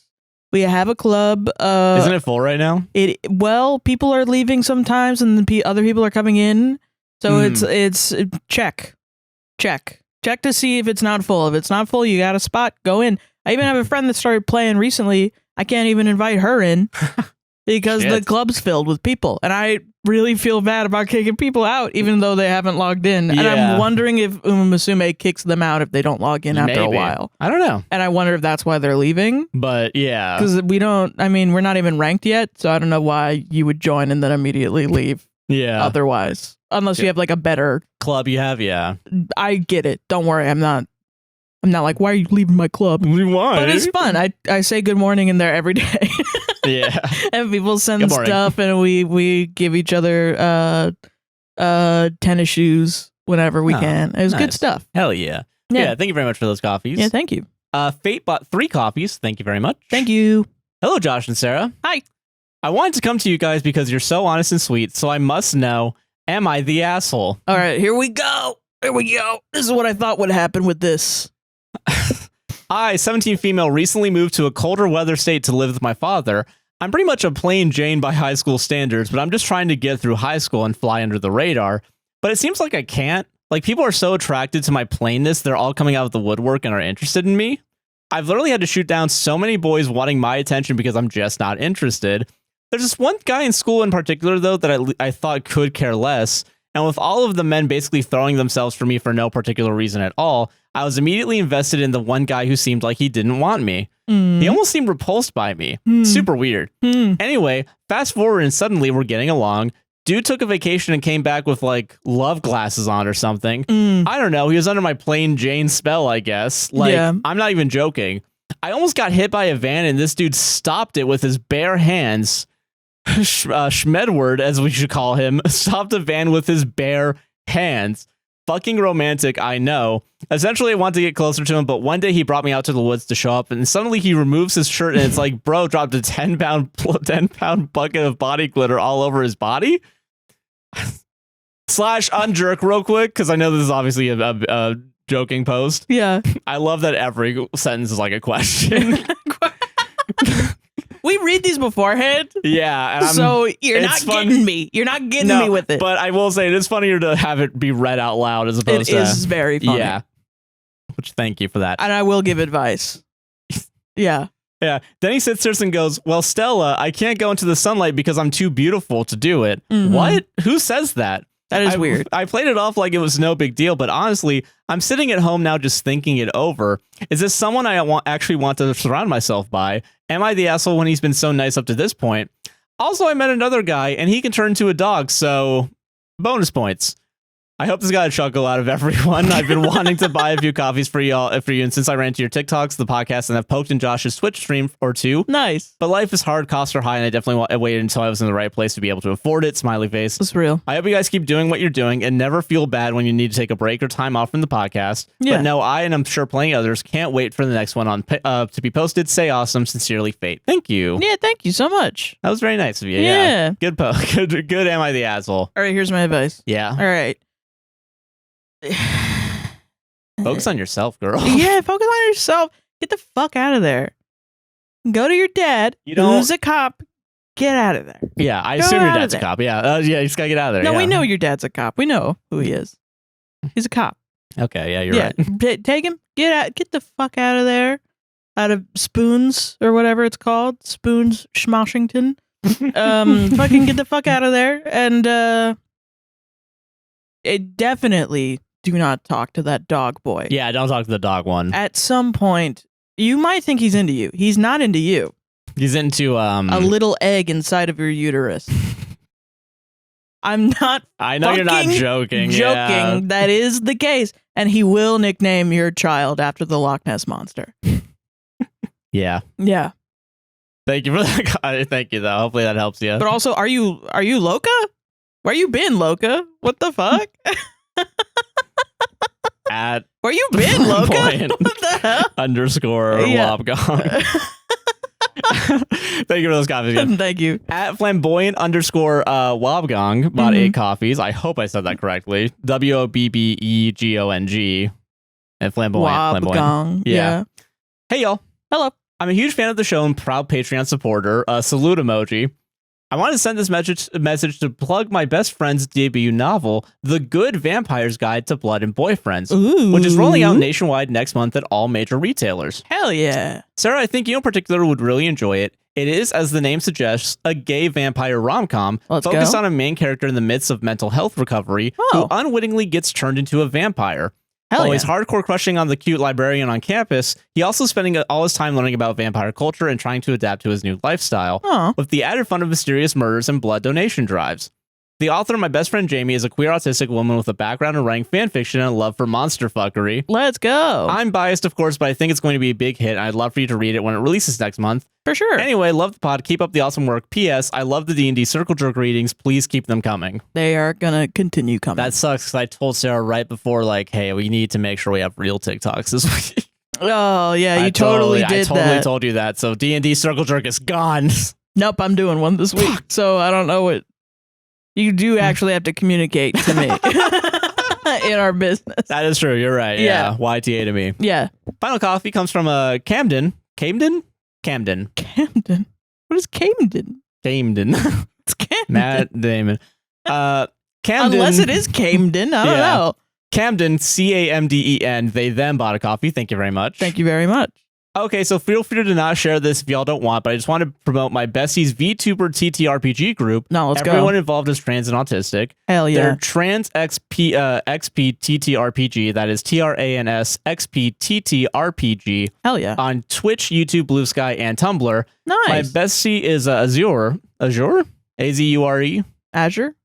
Yeah. Whose VTuber model is a suit of armor being controlled by several raccoons. Let's go. I love y'all so much. Heart emoji. And again, that is twitch.tv/TRANSXPTTRPG. Thank you very much. Yeah. Thank you very much. Yeah, we'll shout them out. Hell yeah. We just did. We just did. Yeah. Go watch. That sounds really fun. That's a fun thing. Yeah. Hell yeah, man. But yeah, thank you all very much for those coffees. Yes, thank you. Twitch.tv guy nickname JC. If you're on the website, if you're on the website, you might as well. I'm just saying, yeah. Prime sub. Send real money. Send real money to the Trans XP TTRPG. Yes, and then give me the Bezos money, the fake money. Yes, there you go. Yeah. There's also patreon.com/APWSTR. You get exclusive content, early releases, ad-free releases. I know a lot of things are getting more screwed over by ads, and a lot of that is out of our control, sadly. Yes. So if you want to get past the ads, make it easier for a listening experience, patreon.com/APWSTR. There's also our Discord. We have a book club, which we're doing right after this recording. Yes. But yeah, it's really fun. It's a good community. It's a pay-what-you-want model. We are going to be doing a sale. Not sure what the percentage is immediately off the top of my head because we haven't talked about it. Though. But it will be chill. Chill summer. Chill summer, one of those things. It'll be an actual post. It'll be an actual post, yeah. So it'll all be there, and also it'll be in the description as well. Yeah. Mutual aid links, Sarah. Yeah, we got mutual aid down below. We got Palestine, Congo, Sudan, Lebanon, Yemen. We have Hurricane Helene still, the California wildfires. And just mutual aid stuff is down in there. Red cards for dealing with ICE. They translate from English to various languages your rights when dealing with ICE. So when ICE comes to your door and they're like, open up, You actually don't have to open up for them unless they have a warrant signed by a judge, and you do not have to open the door for them to give you the warrant. You can ask them to slide it under the door. And oftentimes they don't have those things, and you don't have to talk to them, which can save somebody's life. So if you have loved ones that may have interactions with ICE, seems to be more and more common nowadays. It fucking sucks. Print these out and give them to them, and yeah. Trying to think of what else. I think it's pretty much everything. We got merch. Merch is currently going to PCRF. It'll be down in the description. Yeah, and your Twitch, and I think that's it, dude. Pretty much, yeah. Yeah. And Jack and Jill, $3,000. Jack and Jill, $3,000. More of a joke. You don't have to do it. I will make it a goal on Buy Me a Coffee. Be fucking awesome. It will be a goal on Buy Me a Coffee. I will include It goes away Patreon. after a week. It goes away after a week. Yeah. You got 1 week. Since you looked at me. Back to the show. I bet nobody wants this. I bet nobody wants Jack and Jill. So I want one really rich benefactor. That's what. If one person that is really like, you know what, I don't want it to be your last $3,000. Keep your $3,000. Yeah. If you got so fucking rich, and that you can throw away $3,000 on a stupid thing, I will do it. I will put we'll both do it. My whole pussy into it, man. Yeah. I will fucking do this shit. Do you want to make it like if we have to do it like a Patreon watch along? Also sure. On Discord, whatever. Yeah, we'll figure out a way to do it worth $3,000. Yeah. Maybe. Yeah. Buying a bottle of champagne and just having it on the show. Yeah. Getting drunk every time they say Dunkachino or something.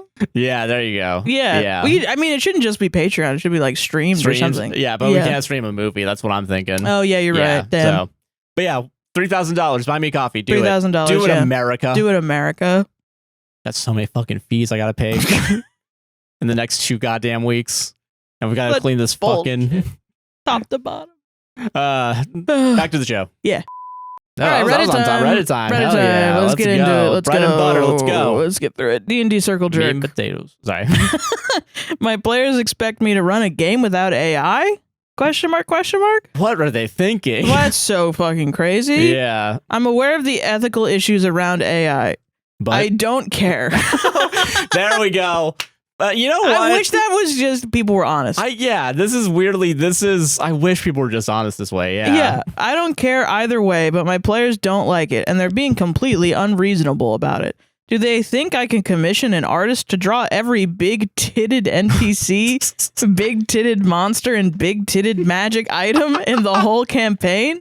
My family will starve. They'll forget my face and voice as the hours I would normally spend holding my children and making tender love to my wife will be taken up by quote-unquote DM prep.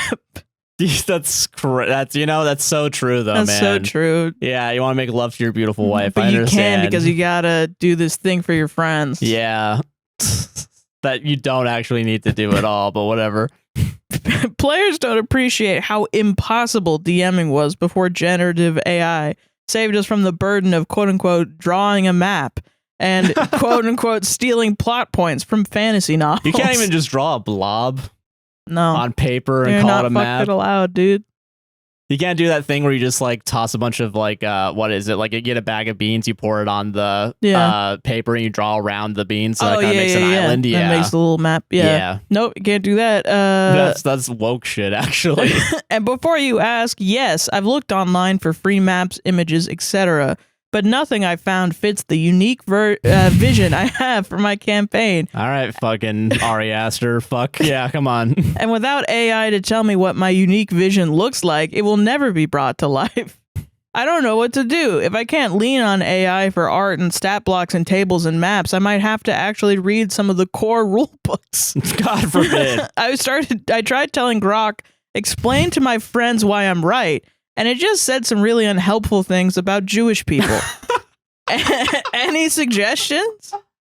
So first thing first is when you say to Grok, hey, explain to my friends why I'm right. You have to say, hey, Grok, pretend you're not racist.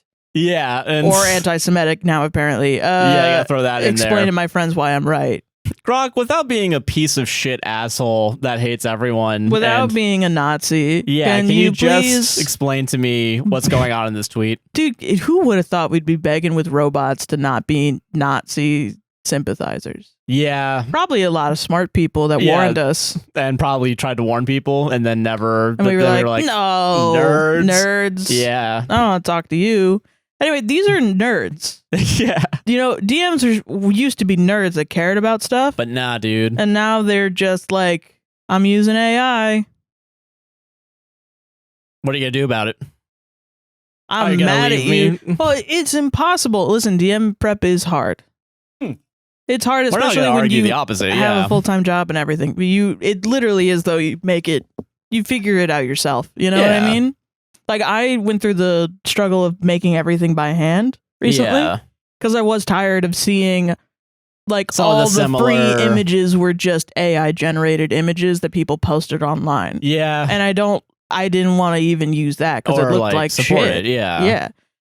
And I didn't want, my players don't like seeing AI because everyone's cool. Yeah. They're all my friends. So I was like, fuck it, I'm just going to draw. I'm bad at drawing people and I got better at it because I started drawing it. And nobody's shit on it. Yeah, because it's good. Like, it's just, I don't know why. I think the thing that pissed me off about, like, first of all, I like the idea that, like, you have a vision and you're just going to offload it to a robot that's going to make it look like the same map that everyone else, Yeah. But also, like, it's not, it is difficult. But I think it's what, like, the work is the reward, That's true, yeah. It is really nice when you, like, to hear your players walk into something that you created and hear them be like, whoa, look at that. Like, that's cool. Yeah. And that is really fun. And it is genuinely given me, like, a passion for drawing that I didn't know I had. Which is awesome. Yeah. But instead of that, you want to fight with your only friends. Yeah. Speaking of only friends, the big titty fucking... friends. Okay.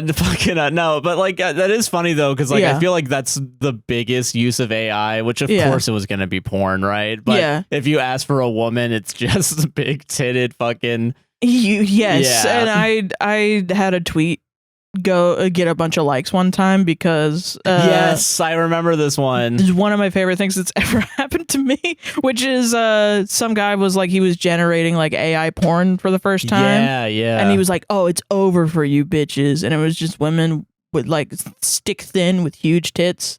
And I made a little stick figure drawing of a woman with huge tits. And I was like, dude, it's so fucking over for you bitches. Yeah. I posted it's over for regular women. Yeah. Yeah. And the comments were just filled with dudes that were like, that's exactly, I would still goon to this. Still gooning. And it's like, yeah, just draw yourself a fucking stick figure to goon to. That's how bad you need a fictional woman to goon to. I don't give a shit. There's so much out there that you can goon to already. You don't need to make any more. It's that Hamill Burst joke from Eric Andre. Like, I think there's enough. Yeah, I think there's enough. Yeah.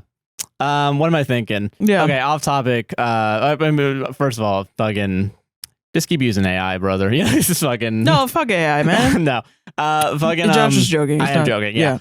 I went on Facebook recently. Oh no. It's I know Instagram Reels have been fucked by AI. I got my first for sure AI. Like, it sucks. Actually, not even true. I've seen other AI ones. There was one like because there was a trend for a while where it was like, for AI, can you make a guy rescue an animal off the road and bring it back to health? Whatever, shit like that. I saw one recently that's more about the porny vibe where it's like just a woman and she doesn't do anything. She just stands and looks at the camera while shit goes on in the background. Yeah. But one of the things is in the background was like just a lady in like a blue maid's outfit in the background, like rolling something with her foot and just kicking it. And like the foot disappears multiple times into the thing. What the fuck? I didn't look into the comments because I didn't want to kill myself, but I'm willing to bet a lot of them were just like, what's going on with that lady? Or like, man, what a beautiful woman. What can you call me? I followed on Tumblr for a while. It was like a Tumblr blog titled like Beautiful Women Walking.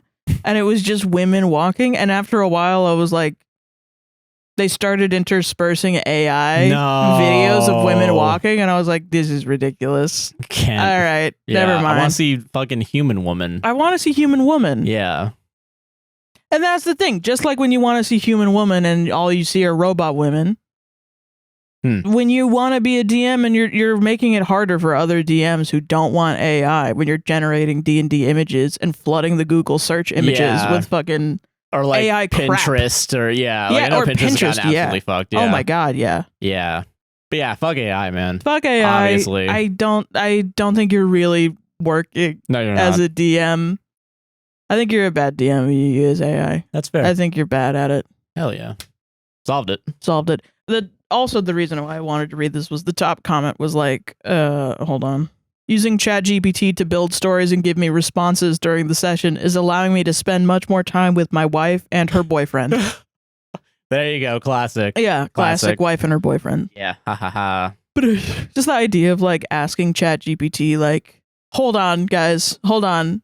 Yeah. I know you're asking this NPC that I created in my mind a question, but let me go to ChatGPT and That's say why what I have the second monitor is to go on ChatGPT.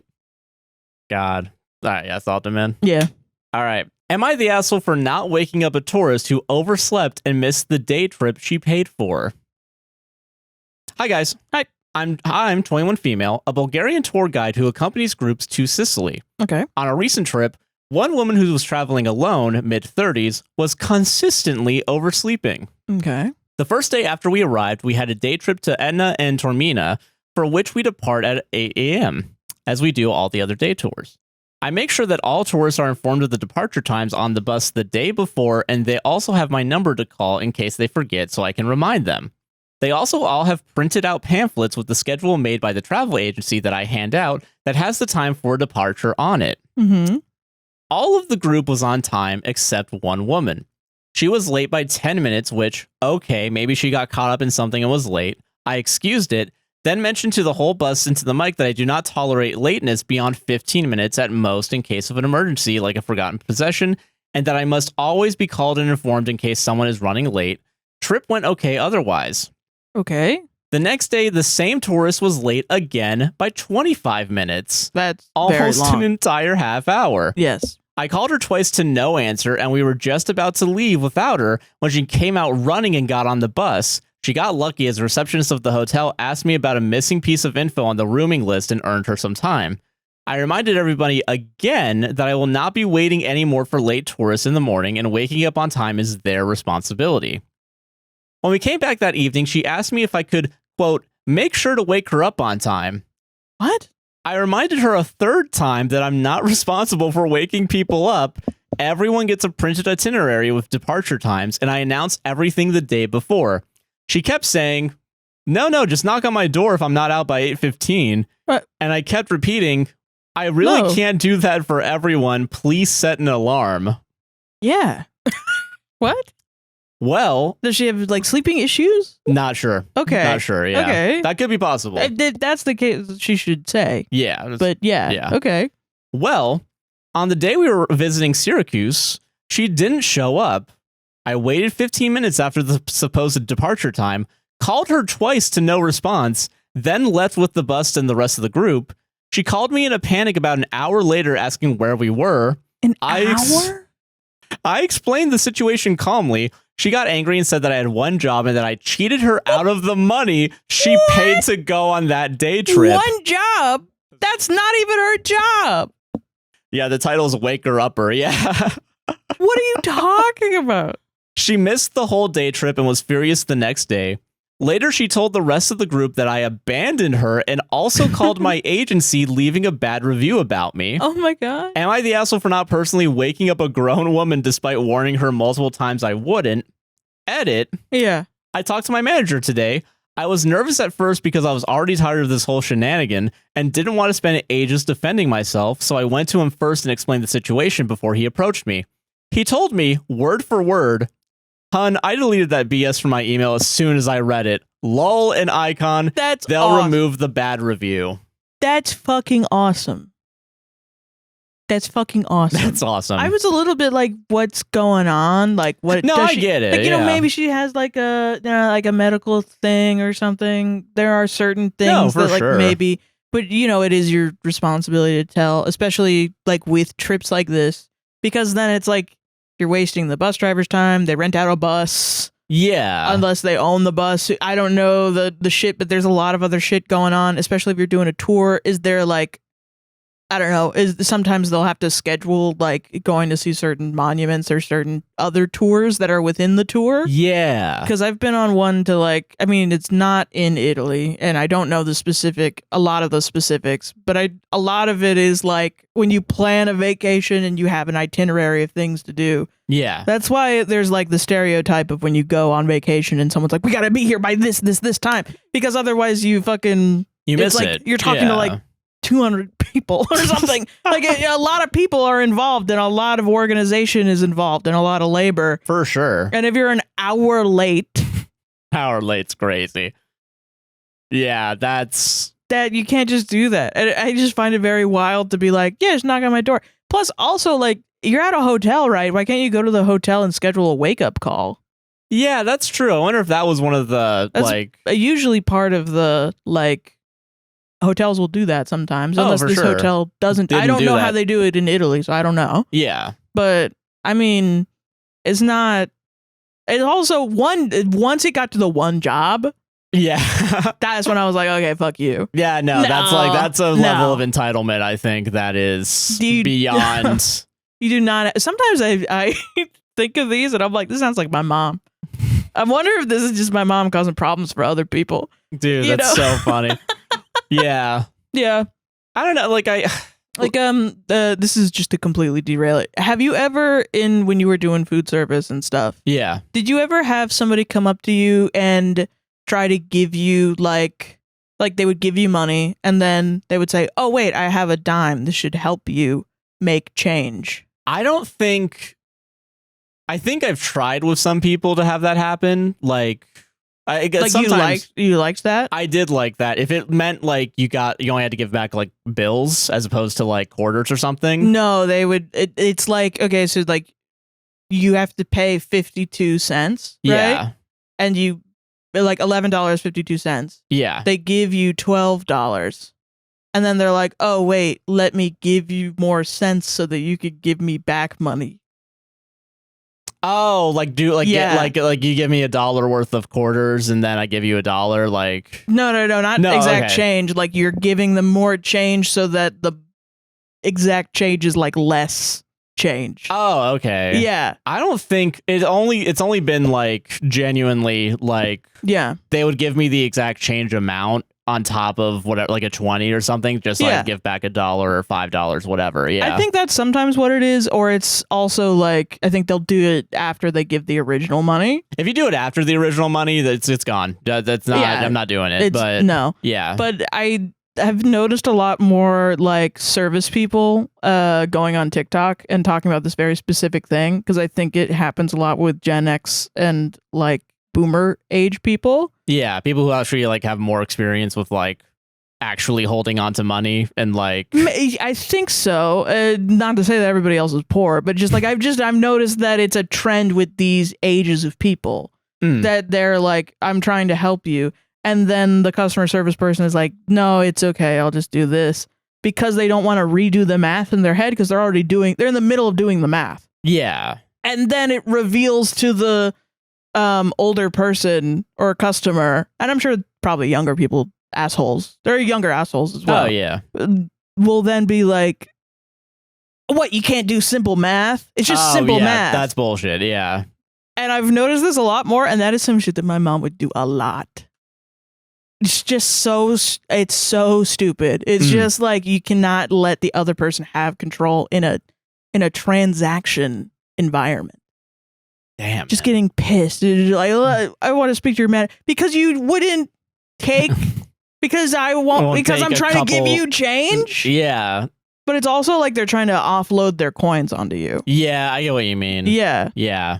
Sometimes that's annoying, I think. Yeah. If you don't do it up front, I'd get annoyed. But if you did it before, like if it's like, and these people aren't like upset that they're getting change in the first place. They're upset that they're being told to do something else and then being called stupid that they can't just do it. Yeah.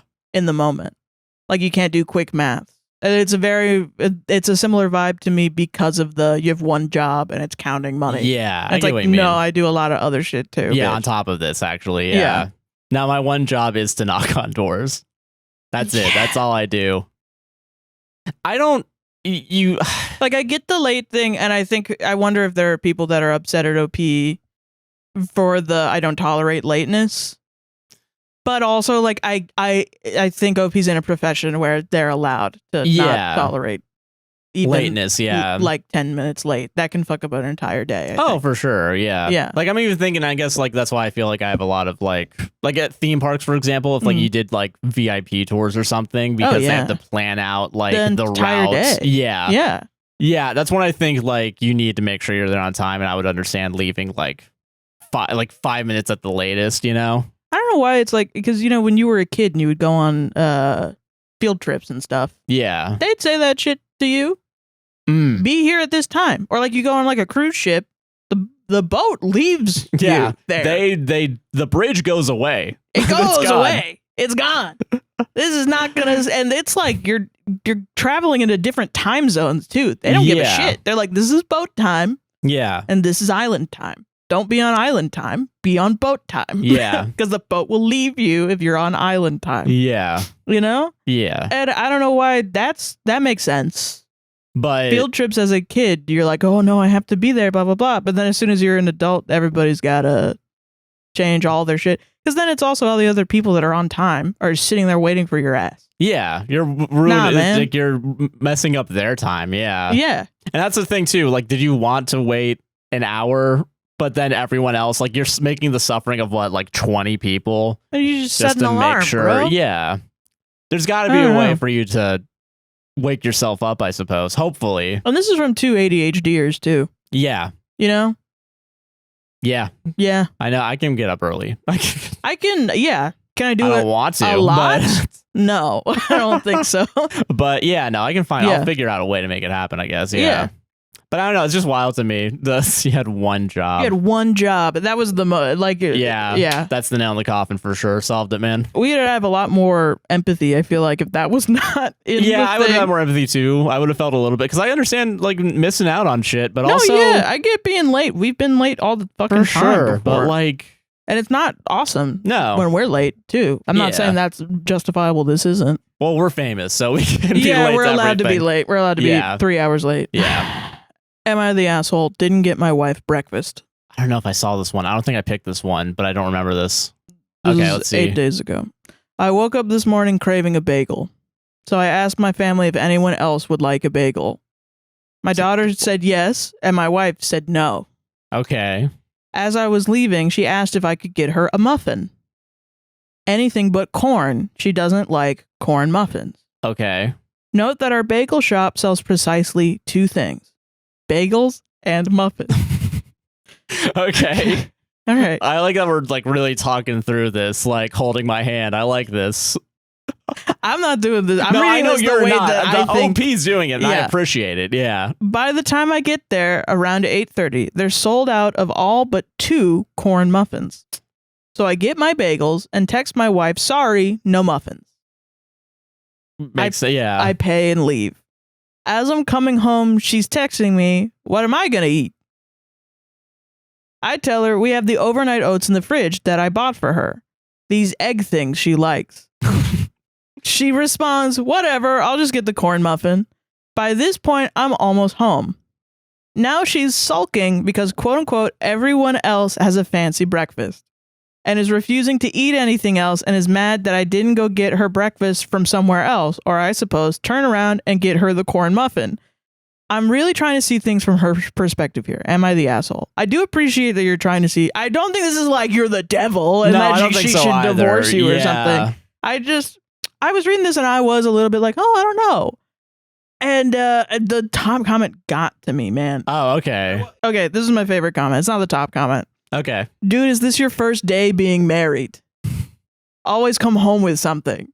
And the second comment is first day at being a person. It's like, why are they so harsh on him? But it is a little bit like, yeah. Should have gotten something at least, yeah. She's going to feel out of place if you don't get her something. Yeah. I get it. I don't know. I thought it was interesting because I feel like I'm never the one going and getting food because I don't drive often. Yeah, I'm the one that's always getting it. So I was like, no, I could see. I think I wouldn't be mad at you if you didn't bring home something, but I still would feel a little bit put out. I just didn't realize that was a valid thing for me to feel. I always thought I was just being a little baby about it. Okay, let me ask you this then. Yeah. Okay, this actually happened recently with us. A couple weeks ago, I did a Costco Walmart order. Yeah. I went to Walmart. I don't remember what wasn't there. Yeah. That I wasn't able to find. And I texted you. And then I think I waited 3 minutes, heard thunder, and I was like, I'm not staying in the rain. Well, yeah, that's a different situation. Yeah, that's true. Yeah. This is like if you went out to get breakfast and like if we ordered Dunkin' to pick up. I would and still. then Dunkin' was like, oh yeah, we just didn't have any of the shit that was what I ordered. I would still get something else. Yeah, okay, I get what you mean. That's what it is. Yeah. I think I was just appreciative. It was also like something dumb like ice cream or something. So it was because they didn't have cookies and cream. That's what it was. Yeah, I like literally did not give a shit. Yeah. I don't need ice cream that bad. Yeah. Plus also I have my own money and I can get it delivered. Yeah. So that's not a big deal. Yeah. And I don't want you to get struck by fucking lightning. A thing that's very popular in the Chinlund family. Yeah. Yeah. Well, and I also don't want you to be even scared. Yeah, because I am freaked out by lightning. Because I care about you and I don't want you to be in an uncomfortable position. I barely want you to be outside driving because people are fucking crazy. It's not even a joke, by the way. My family, there's someone higher up on the ancestry tree that got struck by lightning and fucking died. Yeah. And so it's horrifying. Lightning in Orlando is really bad. Yeah. Yeah. Yeah. Yeah. So no, that's a completely different thing. And also, until you mentioned it again, I didn't even remember. So it's not like resentment.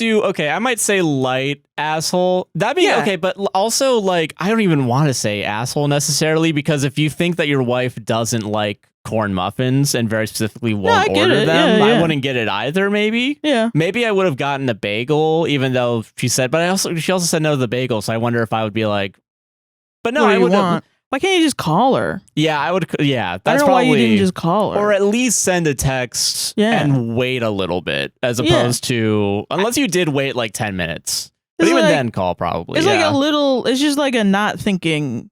Yeah, I don't think you're like a jerk or an asshole. Really, I think you're just like not thinking that much, and she's entitled to be upset. Yeah. Although I will say, like, I don't know, was she really like refusing to eat stuff? I'm not eating breakfast. Is that real, or are you over exaggerating to make her it being seem upset? Like, she's fucking cuckoo. Yeah, if she genuinely is like, I'm not eating anything, that is wild. That is wild. But I don't believe her. Yeah. You have no reason to be truthful if you feel like you think you're gonna be an asshole. So you might try to stretch things here and there. Yeah. If she was just mildly annoyed, then I don't know.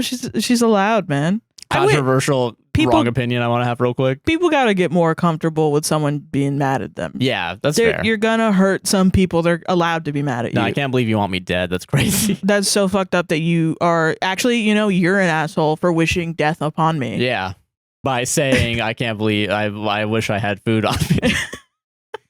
Okay, quick unpopular opinion real quick. That's the wrong opinion on this one. Yeah. If you bought the branded overnight oats, that is fancy food. Okay. If you didn't make it yourself. Yeah. And you're spending $20 a box of overnight oats. I don't think it's money though. Like she's saying fancy isn't, she's not using fancy as in like the actual definition of the word fancy. But as like going out and grabbing something. Food. Yeah, that's fair. Yeah. So if that's the case, then me making a meal at home is when you want McDonald's.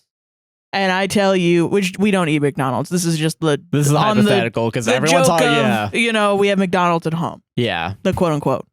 But we don't eat McDonald's because of the boycott. Yes, yeah. But if you wanted fast food, and I'm like, no, we'll just make food at home. And you wanted fast food, I could say you're not allowed to be upset that you wanted food. Yeah, you're right. Because the food I make at home is more expensive. A trait that has nothing to do with your feelings at all. And it's also fine to have irrational feelings. Yeah. Not all your feelings actually have to be rationally based. Your feelings are valid. Yeah. Yeah. Sadly. That's what I'm joking. Sadly, you got to deal with these crazy women. Damn. Says progressive misogynist Joshua Chinlin. Sometimes you got to listen to the crazy woman. Your wife's being crazy. That's normal. Just like listen to her and don't say anything. And nod along. And then eventually you can play video games. And then eventually you can say, so what do you want me to do to help you solve it? and then she'll yell at you for not listening. Yeah. Yeah. Solved it. All right. Am I the asshole for trying to test a girl's nerdiness? This was written 5 years ago, so there's references to quarantine and stuff. Just heads up. Yeah. Okay. Throwaway account. I, 20 male, don't think I did anything wrong, but my friends are saying I'm an asshole. Okay. So I have a group of friends and we're quite frankly nerds. We're nerds. Keep that tone in mind, Sarah. Yes, keep you're right on this. All right. We met this girl I'll call L 2 years ago. Mm. The other guys all like her, think she's great, and she knows all about things we're into, but I had a feeling she's not really one of us. I put up with it for 2 years, but I can't shake the feeling. So the last time we were together before quarantine, I decided to test her nerdiness. She seemed surprised but could answer all my questions until I got to Star Trek. I was feeling pretty confident until she asked me to clarify. Apparently, I misspoke and accidentally made a trick question. My friends all jumped on me accusing me of being an asshole and she didn't need to pass some tests to hang out with them and how I needed to get over it. Mm. Another friend pointed out that I wasn't the guardian of the group. I got mad no one was on my side and left. Quarantine happened shortly after, and I recently found out they've all been chatting with her. I told her I didn't appreciate her trying to steal my friends. Oh my God. She never replied, but one of my friends bitched at me for a while. I got mad no one was listening to me and said it's her or me. He said her. Now none of my other friends have messaged me since. Damn. My brother says I was trying to be king of the nerds and gatekeeping and should apologize. I don't think I have anything to apologize for, and they should apologize for not hearing me out. So tell me, am I the asshole for just trying to make sure Elle was actually a nerd like us? Edited to add, and this is why I chose this. Yeah. I knew I shouldn't have posted on here. You guys don't get it. Okay. I am not going to apologize for being suspicious of her intentions and being angry my so-called friends bailed on me for some chick they've only known 2 years. Okay. I was not gatekeeping. I was just trying to make sure she wasn't trying to be trendy. Screw this, I won't be back. Good riddance. Good riddance. I mean, my only thing, like, I was thinking about it, because I was like, I mean, you know, there's a lot of nerds that are autistic and have, like, you know, rule. They could still be a jerk, and you were a jerk.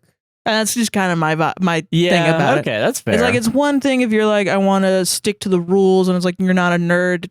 You have a rule in your brain that you're not a nerd unless you know everything about one thing. And also, I maybe can see being annoyed if somebody is saying they're a fan of something and you're not, and they're not at the same fan level as you, because you want to connect with somebody and then you find out that they're not really connecting. But like, usually when that happens, it's just they're an entry level fan. Yeah. And you can bring them up to your level. And it's also like, if she's lying about Star Trek, liking Star Trek, who cares? If she is genuinely trying to be quote unquote trendy, which by the way, in 2020, being a Star Trek nerd was not fucking trendy. Yeah. But if she's trying to be quote unquote trendy for liking Star Trek, then I don't know, be happy that she has at least an interest and knows what fucking Star Trek is. Even is, yeah. Like, and it's not to say that Star Trek is like not a huge thing. No, it is a huge thing. Yeah. But also the breadth of knowledge you have to be like a Star Trek expert is crazy. So to give anyone like a test on Star Trek innately makes you an asshole.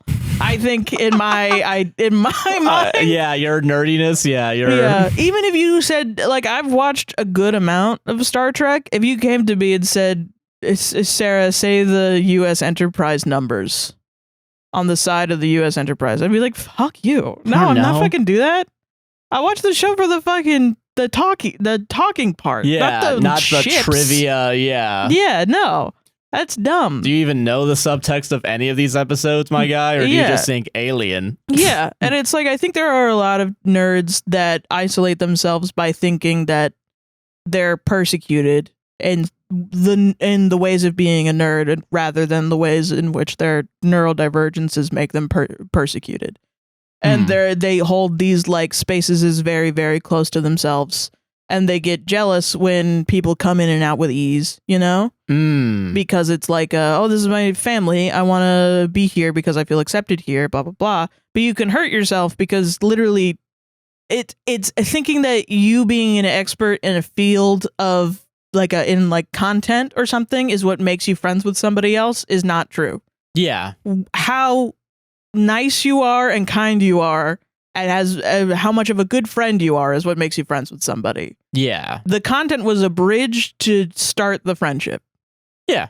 I think ideally I shouldn't really have to have content in common with somebody to be their friend and enjoy talking to them. Yeah, I agree with that. Which is, yeah. I mean, I have content in common with a lot of people, but like, we don't talk about it all the time. No, we talk about other shit. I want to hear about their lives and stuff. Yeah. Yeah. What are you doing? And it's What's going on? If you do have friends and all you talk about is the content that you two watch together, eventually they're going to get tired of only having a surface level friendship, I think. Yeah. Like if you're only doing like what is it, water cooler type, you know, like hey, you see the show last night? You see this movie? Do you see the new movie? Eventually you're going to be like, what else do we talk about? I don't know. Because you have to open up at some point to your friends and like genuinely be there to like talk about shit. Yeah, you gotta be vulnerable a little bit. But I do understand if it's the neurodivergence thing. And it can be hard. But you still did act in a way that was an asshole to this person. You do need to apologize. And you did do something wrong. Yeah. So yes. But if you're genuinely like get it, Sarah. I knew you genuinely wouldn't get it. You're like girls can't be nerds. I'm a walking stereotype. That's what I thought too. Because I mean I feel like this is on the tail end of that, I guess, before the world went to shit. I mean, I think there's always gonna be that in certain like shit. I mean, it's shocking now because it's like, damn, really in 24, 25? Shit. Oh yeah, 2020, yeah. In 2020? That's wild. But I mean, you see it even now where it's like, you don't know anything about Valorant. And it's like, bro, they make kitty cat gaming headset, like pink little whatever. Those are on the shelves at Walmart right now. It's not even like, that's not even like gendered. Like dudes wear those for fun. Yeah. So like, it's just fun. People are having fun. Chill out. God forbid. Yeah. Stop making everything gendered and weird. Yeah, that's true. Yeah. Yeah. I mean, that's probably more of a turn off to your friends than... Yeah, which is probably why they don't want to talk to you right now. Not knowing everything they could possibly know about Star Trek. And it is innately gatekeepy to do that. And gatekeeping isn't cool, actually. No. Unless when I do it about very specific things, in which case, awesome. But unless it's like your personal information. Yeah. You know what I mean? Yeah. Man, you're gatekeeping your social security card right now? Gatekeeping your IP address. That's crazy. Guy who thinks Twitch streamer won't click on a link that he DM'd to him is gatekeeping his IP address. Dude, you know someone did that with me too? They sent me and that guy was like, damn, you have a fucking VPN, like, because I was naive at the time. Yeah, like, you did click it. Yeah. And I was like, of course you do. Fucking, what are you doing, man? Yeah. What makes you think I enjoy your company now? This is before we even popped off, really. Yeah, this is like some random guy in a Twitch stream. Yeah. From r/work. All right. This one's gonna piss you off. Good. Get that reaction in. Let's go. Long story short, I work as a cashier in a baseball stadium, and today hot dogs were $1. Oh God. Oh God, I'm so sorry. Holy shit! No, I'm gonna cry. Okay, here we go. Dude, I never had any sales, but like, holy shit, I get what's about to happen. Oh no. This lady comes in and says that she's gonna pay for 38 hot dogs. Oh no, I've had this exact experience. God damn it. Even okay, all right. Okay. Let's get through it. I'm sorry. I'm just oh Christ. This lady comes in and says that she's going to pay for 38 hot dogs now, but her group is going to claim them little by little. Now, since people come in and order like 10 hot dogs all the time, I was like, sure, why not? If they don't pick, if they don't pick them up all at once. This fuck-ass bitch was lying. Her group of 19 all spawned at the fucking same time. No. And the sweet lady working with me in the kitchen had to try hard to make these hot dogs. She was furious. Apparently, she didn't have enough stuff to make the hot dogs, and there wasn't anywhere else in our kitchen. The other kitchen, where I usually work, where my usual coworkers are, had to make 38 fucking sausages while in a rush in the most little amount of time. Yeah. Worst of all is that I'm not supposed to sell more than 4 hot dogs at once, and no one told me that. Wait, why did no one tell you that? It pissed off my bosses, too. Everyone was talking about it. Like, even my friend who works at the ticket booth heard about it. Oh, shit. I'm working again tomorrow at that other kitchen of the people that had to make the sausages because of me. No. I'm so scared to even show my face, and I'm overthinking so much because I don't want them to hate me. So is it that bad? Update. I am working in 5 hours with the coworkers that had to make the hot dog. I legit feel really dumb, and that's probably what I am. Because before making that lady pay, I was like, I should ask the kitchen if that's okay. But I went, nope, I asked too many questions. I feel God, no, I get it. I do feel get it. you, man. Fuck. I feel so embarrassed, not about the fact that they had to make hot dogs, but because I created a mess because my dumbass doesn't think far enough to ask a question. And yeah, like someone said, I probably lacked common sense, lol. Update number 2. Y'all are going to hate me even more now. I forgot that my shift was starting at 15 o'clock, so 3 p.m. Yeah. And I showed up at 3:40. Yes. No. I wrote a long text Oh my God. to my boss apologizing, and he said it wasn't a big deal. I wanted to apologize to my coworkers as soon as I arrived, but my coworkers started yapping to me about life, so I forgot. Later on, when the rush was over, a guy in the kitchen who made the sausages said that the 33 sausage was supposed to be for their kitchen. So I apologized, but he laughed it off, so that made me feel better. Okay, that's good. But then when I left, I forgot to clean my cash register. No! Although my manager told me to do it 5 minutes prior, so now I feel bad for that. I might have ADHD or some shit. Yeah, I'd get tested. Because this is no way I could forget important things like these. I think you're just nervous. You might have ADHD. You might have ADHD, but it's definitely nerves. I think you're just nervous because you made a big mistake. Yeah. And now you're making more and more mistakes, which I've done that before. I've done that as well. But this also specifically, Josh. I get this. Any excuse to tell the hot dog story, I'll take. I know. Yeah. I Was know, it hot dogs as well? Yeah. Wow, I thought it was pretzels for some reason. Both. Oh, it was both. Okay, so context. I know I've said this on the podcast. I'm probably going to leave this in the TikTok. Hi, TikTok. Hi, TikTok. You're welcome. I recognize you. You get the hot dog story. Yeah. Hot dog. I used to work at Universal, Annie Ann's cart. Yeah. One night. Don't remember what was happening. It was a relatively average night. Then this dad shows up. Oh, no. This dad shows up, and he points at the hot dogs and is like, can I get 12 of them, basically? And I think there were 2 ready at this point, and I think they were maybe making more. Was it 12? It might have been more. Whatever. An obscene amount, like anywhere from 12 to like 16 hot dogs. Yeah. And I looked over and I looked at the people that were rolling the pretzels, like, how long would it take to get 12 hot dogs out and ready? And they were like 45 minutes. Right. Yes. And so I tell that to the guy, doesn't deter him. It's like, hell yeah. And he pulls out his wallet, like, I'm paying for it. And I had to.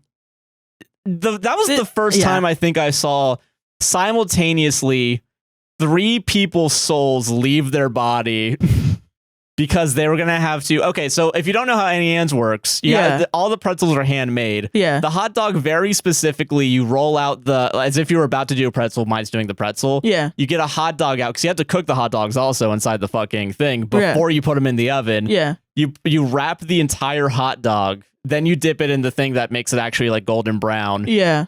Put it in the oven, then you have to butter the hot dogs, then you have to put them, and then you have to put them in very specific bags, like the aluminum bags, and that's why it would take 45 minutes. So, and I want to state for the record, this is at Universal City Walk, across from a big 1,000 ass restaurants. Yeah. There was the NBC restaurant, but it was like right before closing too, right?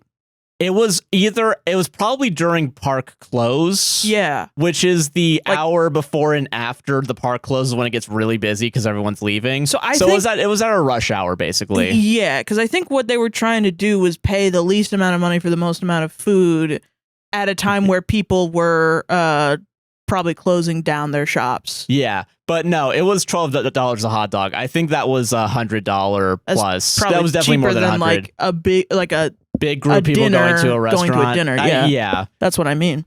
But even then, I think at the time, a lot of the entrees were around $12. Well, I think probably like a guy, like in somebody's mind, that would make sense than it actually being true. But I never seen my coworkers so disappointed in something, and I really tried to deter him. Like, it's gonna take a while. Are you sure you want to do this? You should be able to just say no. Because there wasn't a limit in how much you could buy. That's I think. wild. Yeah, it's good that this guy has a limit, especially when they're gonna do dollar hot dogs. Yeah, dollar hot dogs. God forbid, man. Yeah, that's wild. Jesus. Now I get the nervous shit though. I mean, when I worked at all my places, I think I've had a similar like, oh God, what am I doing? What am I? Especially at the pretzel place where like you had to learn how to roll the pretzels out. Yeah. God, I have it like almost like muscle memory, like the rolling. We need to make hot dogs at some point. That'd be fun. Huh? We need not hot dogs. We need to make pretzels. Yeah, that'd be fun. We can probably make knockoff pretty well. Yeah. But so this is a life lesson for everybody. Don't order 12 goddamn hot dogs from the Annie Ann's cart anywhere. Honestly, I'm willing to bet anywhere. I don't care. Old Town. Couple other places. Couple others. There are others. There are. Yeah, holy shit, dude. I feel so bad for this guy. Oh my God. I feel like, I mean, now that I know it's happened to 2 people, I wonder if it's canon. Probably happened to everybody. It's got to be a canon event. If you sell hot dogs in food somewhere. Service. I want to say even at the Coke bottle, I don't think I've ever sold more than like 6 hot dogs at a time. Damn. But those are pre-prepared, right?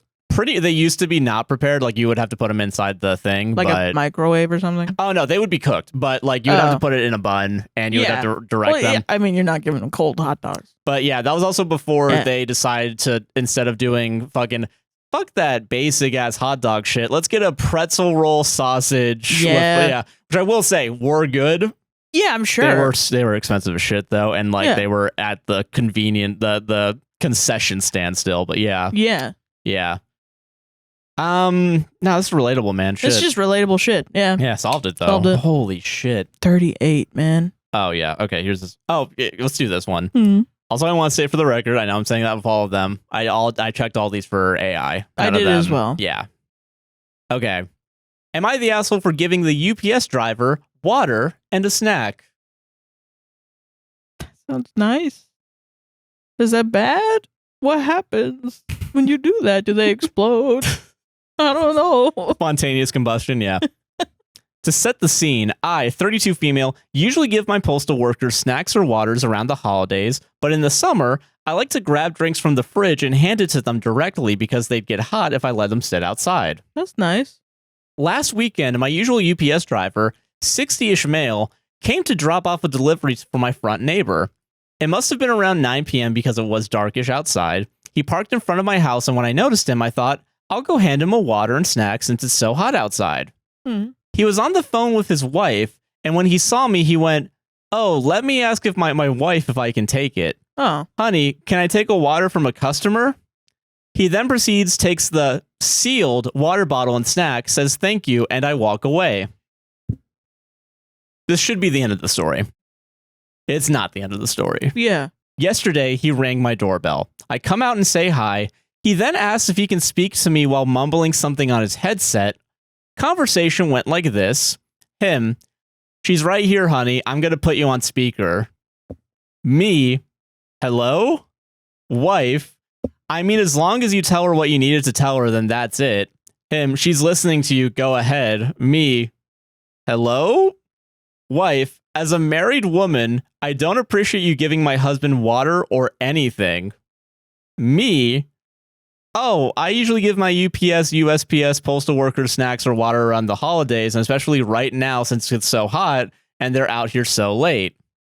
Wife, Well, as a married woman, I don't like that. And he didn't even have a package for you. You just walked out and looked for him. I thought he was at a business making deliveries. Let me take care of my husband. I thought this was a joke. I'm not going to lie. I let her finish her rant.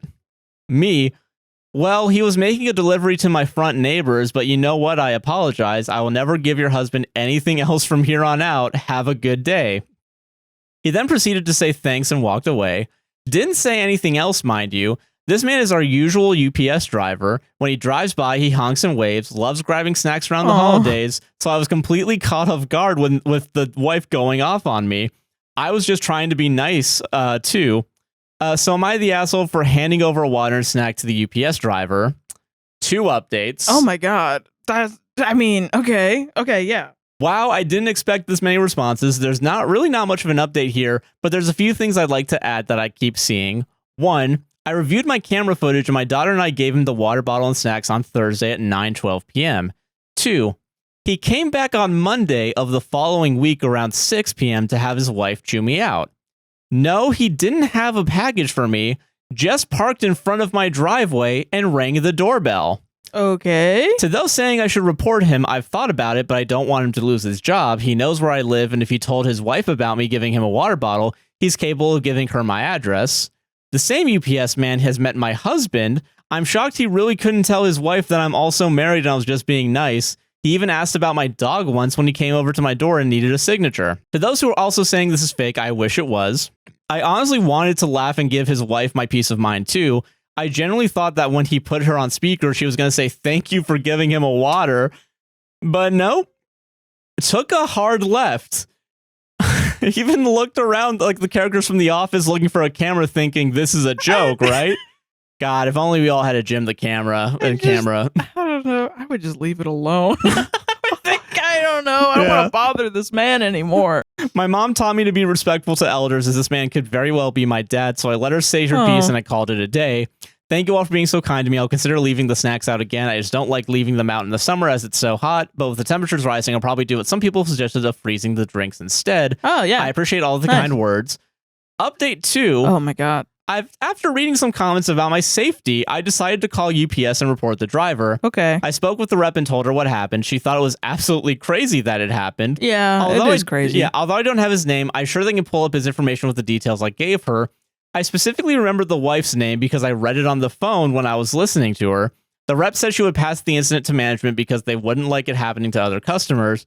I told her I wasn't trying to get him fired, but that I just wanted to make sure they were aware of it. If I hear back, I'll update y'all, and there's no other updates. I mean, yeah.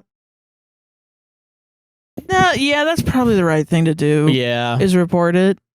Yeah. I mean, he showed up on it, like, without a package for anybody. That's kind of yeah. It should be, like, the next time, but I wonder if his wife was just like, go to her house and tell her this stuff. And it's like, I mean, yeah. And I mean, it is a safety issue, and it's good to have the documentation also in case it does bite him in the ass and then something happens. You know? It's good to have the documentation. So, yes, I do think so. But I also am just like, that's why you don't. I mean, I don't know. You're trying to get me to badmouth this wife, this lady. I think you just had a crazy experience. Yeah, just I get it's a safety issue, yeah.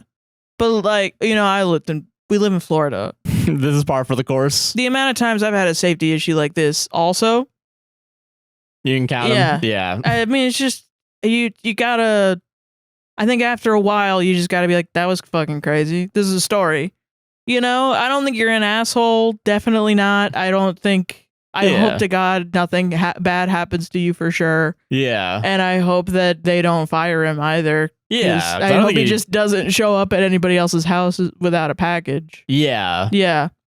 Because, I mean, that is... Yeah. I mean, you're genuinely concerned for your safety, so I don't think, like... No, yeah, I don't think this is the bad call. No. I just think it's wild that you were just given water, man. They're just giving... But, yeah, no, some people are like that. Like, you remember that time we talked about, like, the wife that wouldn't make lunches for her husband, and then he started paying somebody else's wife to make him lunches? Yeah. And then she got pissed, and it was like, dude...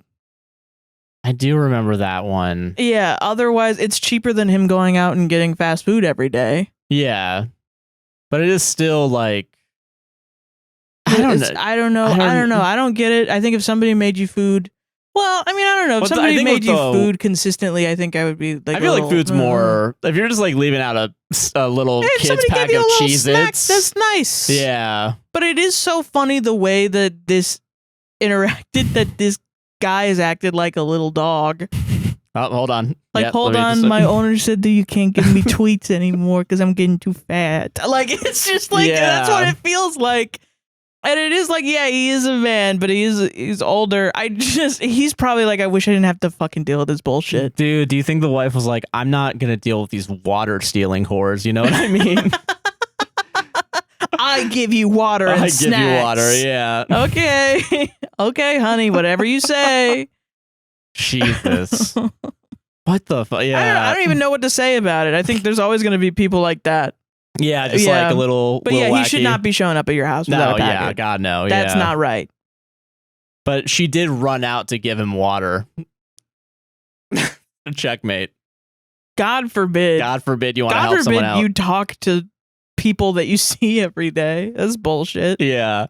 God damn. Why are people so weird about like mail delivery people? I don't know, man. That's very strange. Anyway, solved it. You probably don't. I remember a South Park plot where it was, I think it was right after The Dark Knight Rises came out. And it was... I think I remember that. It was Cthulhu, right? Huh? It was the one right before Cthulhu and the Goths, right? Maybe it was like they're doing...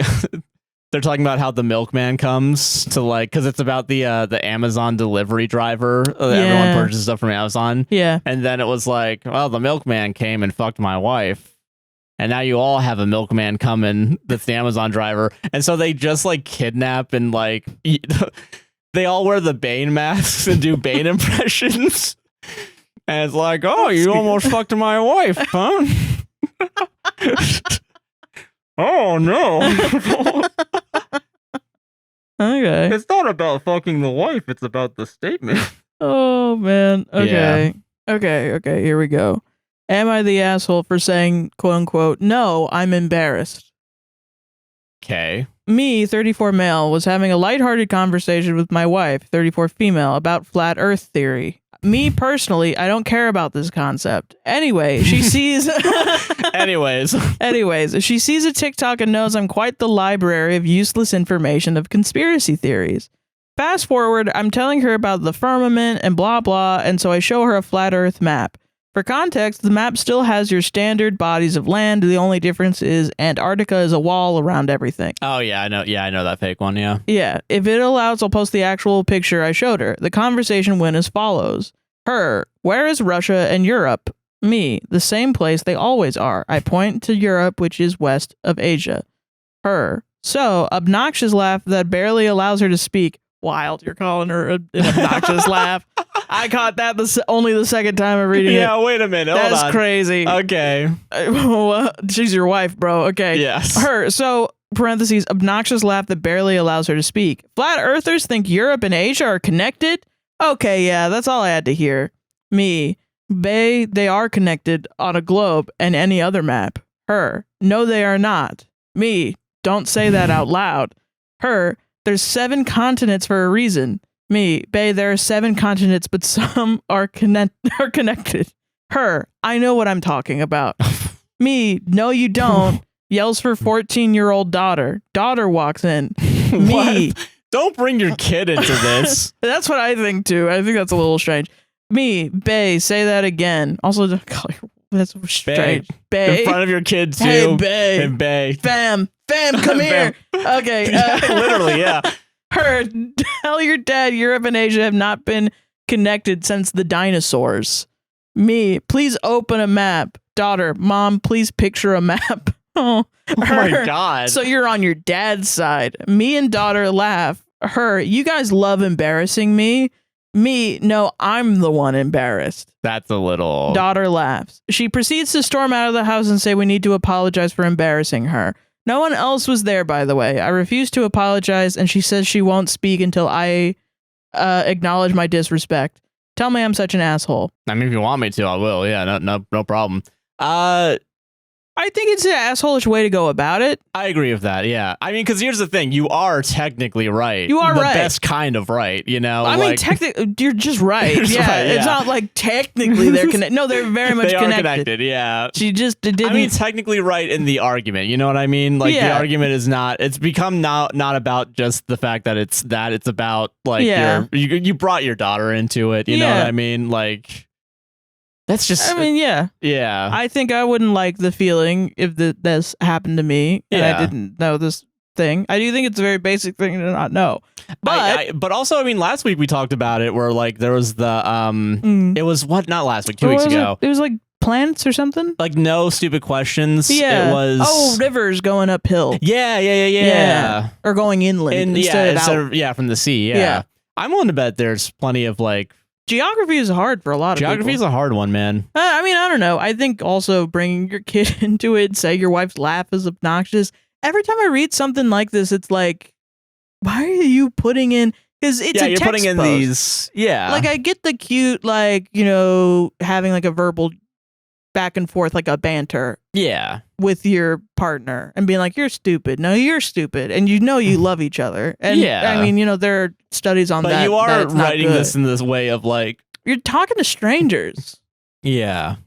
And this is how you portray your wife to strangers, I think is wild. Man, my wife's got a fucking obnoxious laugh, dude. Also, like, my wife is embarrassed, is upset because I embarrassed her in front of our child. Let me go embarrass her in front of everybody else. Yeah, and actually, I'm the one who's embarrassed right now because you're such a fucking idiot. That's crazy. He didn't say that. But okay. Dollars to donuts, that's the implication when you say that, all right? It's one of those things where it's like, just apologize for embarrassing her and then be like, sorry, next time I'll show you. But I was like, you were really adamant about it, you know? That's silly, man. And like, this is just talk it out, you know? Yeah. Just fucking, apologize and show her. If you want to teach someone something, again, like, you gotta be nice. I get being annoyed when people are like, no, I know the thing. And you know that it's wrong. Yeah. And you want to tell them what it actually is. Yeah. But there is like I don't know, if me as a woman, if I have to learn how to do it, how to do that to people without causing them to explode, I think you as a man have to do it as well. Yeah. You can't just, like, it boils my brain. Yeah. The idea that men out there can just be like, nah, you're a fucking idiot. And then dudes can be like, oh, you're not an asshole, dude. Even though you called her an idiot, bro. High five me, bro. She was just being an idiot. Reddit gold. And then the moment a man gets something wrong and I'm like, actually, no, that's wrong. He's like, what the fuck is wrong with you? And I'm like, fucking idiot. And if I'm like, you're just a fucking idiot. Well, you're a bitch. Yeah. And that's worse somehow. Yeah, that's actually, Like, yeah, I am. And I'm being one to you because you're a fucking idiot. You know? Man. So I don't know. They'll say if the genders were reversed, we'll say something else, but... but fucking... They're wrong. Solved it. Am I the asshole for ordering a takeaway after my in-laws ate my food and called me a picky eater? I, a 30s female, had a barbecue with my partner's family about a week ago. Both me and my partners brought food for ourselves and to share as well, since I don't eat certain things. Meat apart from bird meat, fish/seafood, can't have too much lactose products or anything too oily, and intolerant to a couple of fruits. With all the above, I get very nasty stomach issues if consumed, and fish, no matter how fresh or cooked, just stinks to me. This was the case from a very young age. I think you could kill them, and that's the level where I would be like, YTA. Yeah, that's but anything before then, I think NTA, you're fine. Yeah. The food we brought included some chicken pieces, wings, and veggies like asparagus, potatoes, and corn. Sounds good. Sounds so good. That sounds great. It might be just because I'm hungry right now, but I'm very hungry as well, yes. After we got settled, I went to grab some of the food we brought, and to find out all of it is gone. Oh. I have questioned my father-in-law about it, as he was in charge of the grill, and he told me other family members ate it first. I have pointed out that it was the food we brought with ourselves and intended to eat ourselves too, but both father-in-law and mother-in-law dismissed me and said I am just being a picky eater since there's still food on the table, beef and pork, which I can't eat. I got annoyed and just ordered a takeaway for myself. I don't have stomach issues after eating from this place. My in-laws called me an asshole since I haven't asked anyone else if they wanted to order too, and because it made some of the kids upset. The kids in question are all between 14 to 35 and older in ages. My partner is torn in between, and my in-laws are still making sparky comments and calling me a, quote, spoiled princess. Wow. 2 edits. Okay. Edit. A few points that were missed. As stated at the beginning, both me and my partner bought food for ourselves and to share. 3 full bags in total. It is quite common here, UK, to do. Okay. I couldn't have left as in-laws lived a couple of hours of driving from us. We were staying over and I was not the driver. The father-in-law was in charge of the grill due to his own rules. He has splurged on an expensive new one not so long ago and never refused anyone near it. We had some pre-made snacks, but obviously snacks are not really that nutritional or healthy to consume on their own. Edit 2 other questions answered. They knew about my restrictions and that some of the food is mine and for me due to them. They have known me for nearly a decade and we have plenty of meals and barbecues together, and the restrictions were never a problem. I haven't seen the cooking process. I was in the other part of the garden, which is fairly big, busy with other kids and dogs. We were playing football, so I wasn't aware when the cooking started. There was plenty of leftovers after, enough to fill the entire fridge, so it was not the case of not having enough food. Okay. Yeah, NTA. Jury nullification on this murder? Yeah, for sure. Are you kidding me? NTA, your husband and his entire family are the asshole. Why didn't he just drive you home? Why is he being a fencing asshole about this? I don't know. Why don't you just get over your health conditions? That sounds like something that a loved one would say. Yeah, like, what are you... Sickness and health, man. Yeah. Apparently not. Not in this marriage. They cut out the sickness part. Yeah. Get and God better forbid the health. for me right fucking now. God, man. Yeah. Being called a picky eater when they all know that. When you have a medical thing. Yeah. Yeah, man. I can only imagine how frustrating that is. Even a picky eater, who gives a fuck? Who cares? You're an adult. You get to decide what you eat, man. Yeah. I think maybe this is an unpopular opinion I'm about to say. All right. I think even if you're like living with someone or like you're somewhere else, I think it is okay to order out food just for yourself. Yeah, I think that's fine. Yeah. I think honestly it would solve a lot of problems. Yeah. Yeah. Like I do think like even, like you and I even like, yeah. If I was just hungry, I should be able to be like, I'm going to Wendy's. I got 800 points. I want a Baconator. Yeah, that's fine. No, we've done it before where I'm like, I don't really want that. We've gone to from like one to another one. Yeah. Which I think that's fair. Yeah, I don't. Who cares? Yeah. Yeah. Fucking. I don't. Yeah. Like. Unless it's like. I mean, and I think of course there are edge cases where you're like, no, I want to have like a nice meal with you. Yeah. If you order, I actually have my aunt and her husband. That would happen all the time. He for some reason wouldn't eat her cooking. Oh shit. And so she would make food for the entire family. She would give him a plate and he just refused to eat it. Oh my God. And then he would order takeout all the time.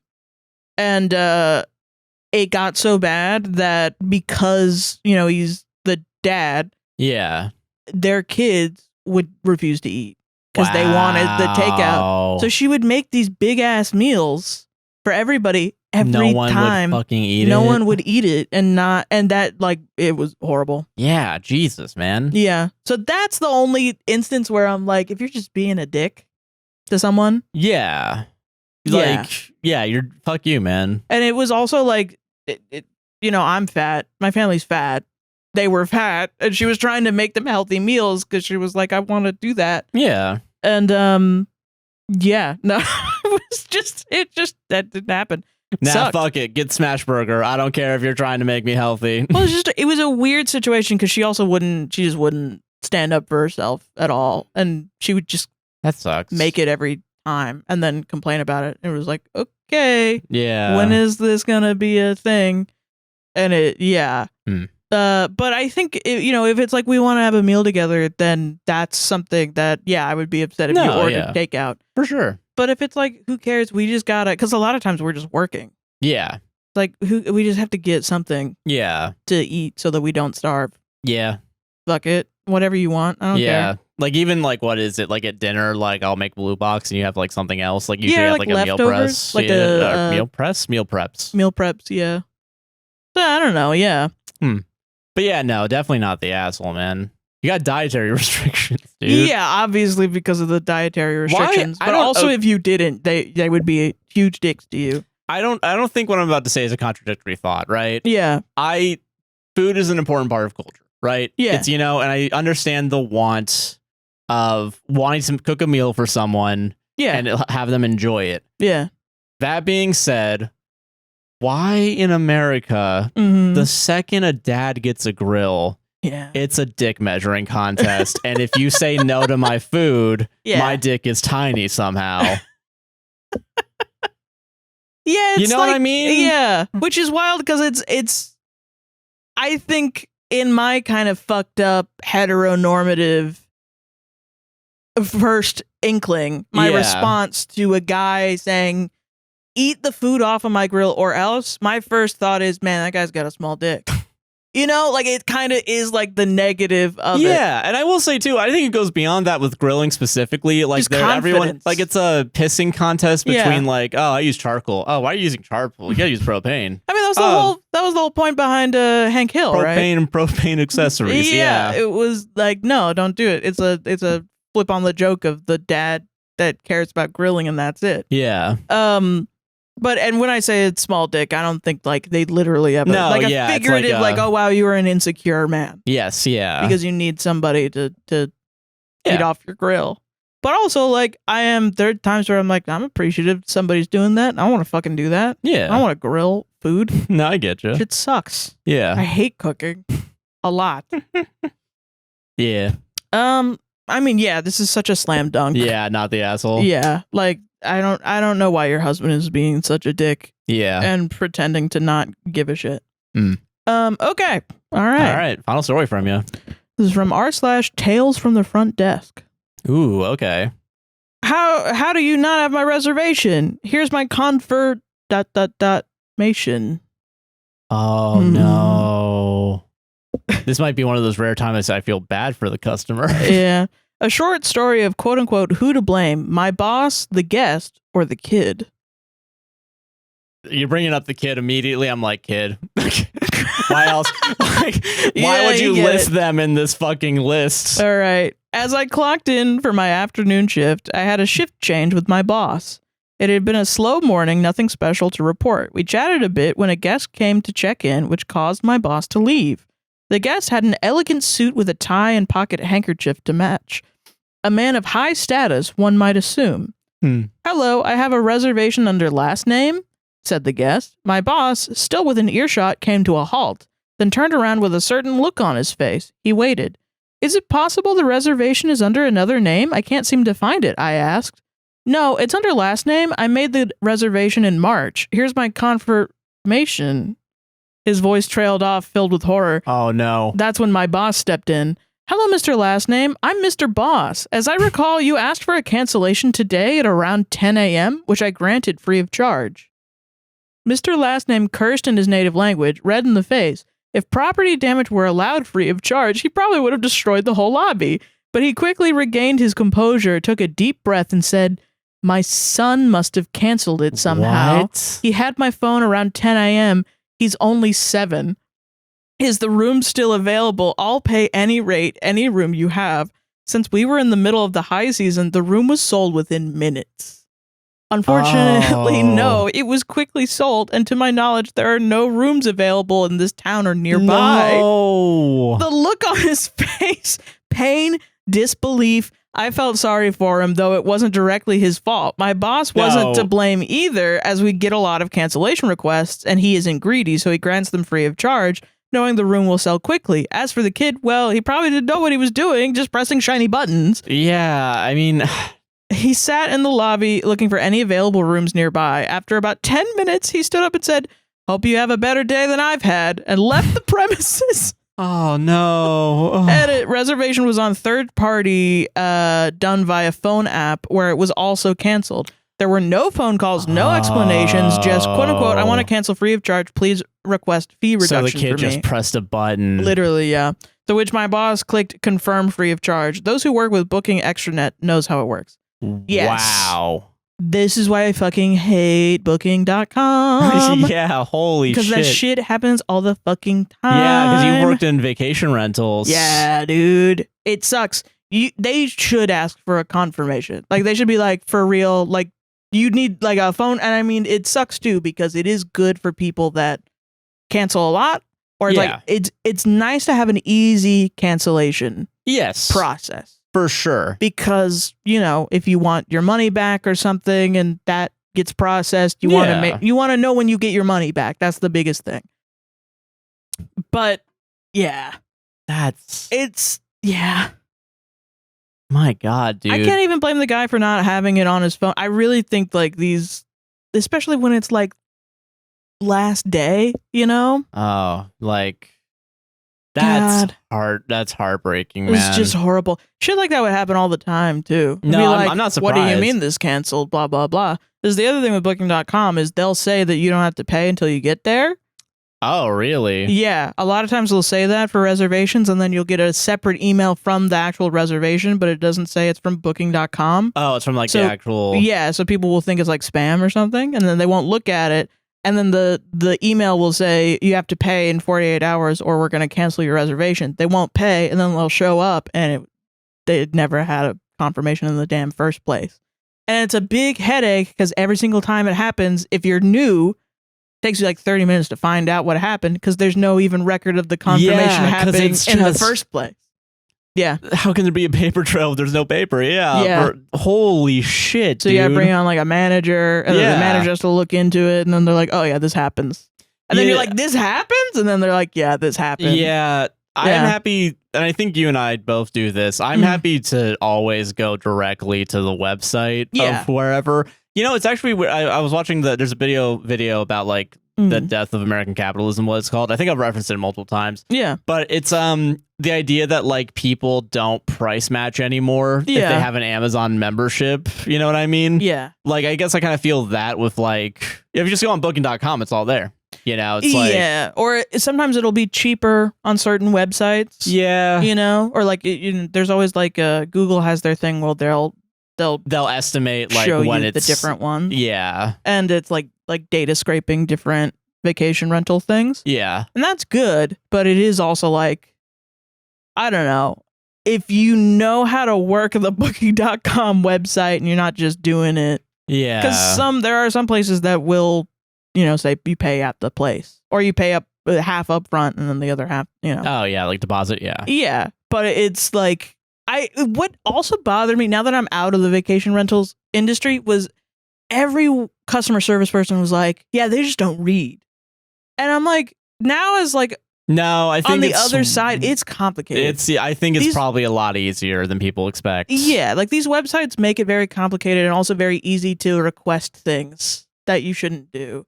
And it takes a lot of time talking interpersonally with your manager to like reverse something like this. Because this has also happened where people are just fat fingering something.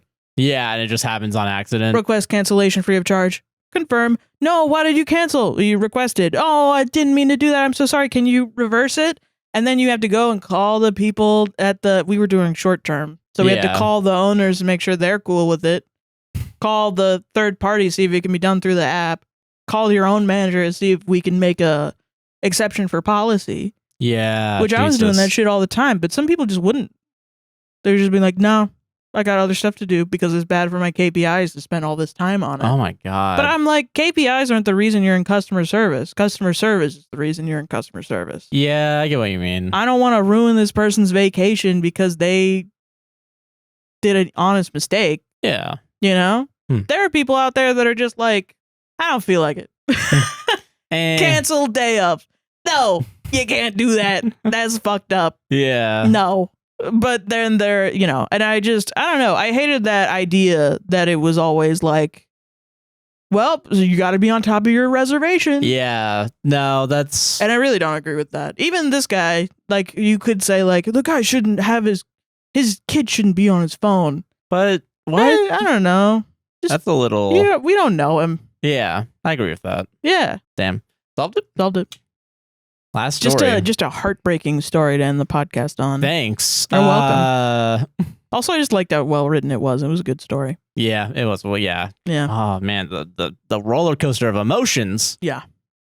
All right. Final story of the night. Let's go. Am I the asshole for being mad that I got left outside at a bar? I'm not going to say anything, but I am leaning one way. Okay. Yeah. From Arkansas, and we drove 7 hours to a boating event. Had a good time all weekend. NTA. Yesterday, we went out at 9 a.m. I told everyone on the way, oh, I forgot my wallet in the living room, but we decided I didn't need it. Let's come back to that. They're trying to kill you. Around 10 p.m., there was this party at a bar/marina, and they were IDing. Well, I somehow got past this. We all got in, but after like 45 minutes, someone saw I didn't have an ID and kicked me out. To be clear, I was not being a problem or anything of that sort, and I'm 30, so I get walked out, no big deal. None of my group comes with me, and they leave me outside on the dock for like 30 plus minutes, and then they act like I am the asshole. That's the whole thing? That's the whole thing. NTA. Why did they all decide? We all decided? I mean, see, if okay, you are that's what saying that you are involved, you said I didn't want to go in, you went in, and then you were waiting outside. You should have gone back for your ID, I think. Especially if you know you're going to go drinking. If it was like a spur-of-the-moment decision, whatever. Yeah, and that's my thing that I wanted to clock that we the first time, because it felt like if your friends did say, nah, don't worry about it. And then you're like, yeah, okay. Then you're not the asshole. That being said, if you're like, what's the worst that can happen? Yeah, and then you just leave. You kind of co-signed your own fate there. Yeah. Yeah. So. But I think also, like, I mean, you know, we got to give a bit into peer pressure. I want to go to a bar. I want to go to a bar. You know that your friend doesn't have their ID. Yeah. Why are we all going to a bar if your friend doesn't have the ID? I think it is weird every time that people go somewhere, they don't have their ID, and then they get shocked if someone doesn't want to because I get anxious if I think I've only done this like once or twice. Yeah. Because I think I was on a streak of every time I had to buy alcohol, they were like, you're an old grandma, but we don't have to card you. And I think once or twice I did this just because I was like, I had to buy gifts or something. And so I was like desperate to buy it right before a party. Oh, yeah. And so it probably also the desperation didn't help. Oh, yeah. But yeah, so like I bought it and then they were like, oh, where's your ID? And I was like, I don't have it. I'm going to put this back. Sorry. Yeah. And then they were like, okay, are you sure?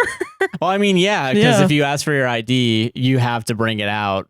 Because if you don't, what is it? I remember learning this at Disney, and I'm willing to bet law's different everywhere else. If you ask for an ID and then they say they don't have it, you can't give them alcohol. You can't take it. You can take backsies on that. Yeah. Well, I mean, I didn't expect them to give me alcohol. Yeah. I think it's interesting that the person was like, "Are you sure?" I mean, I can.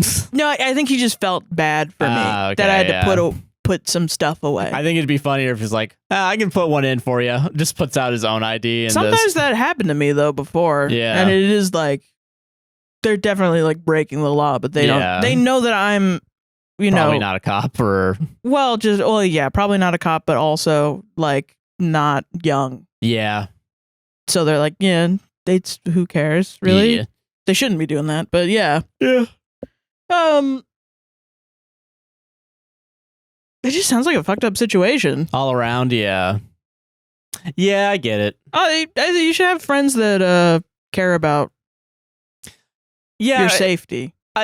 Reddit says asshole, and I think that's a little too far. Maybe it's a light, everyone's shitty. You know what I mean? I think so, yeah. Because I think, and someone brought up a good point of like, I think depending on the friend group, it does feel like maybe one or two people would leave with you. You know what I mean? And it is kind of shitty, like, to just absolutely ostracize one person. Yeah.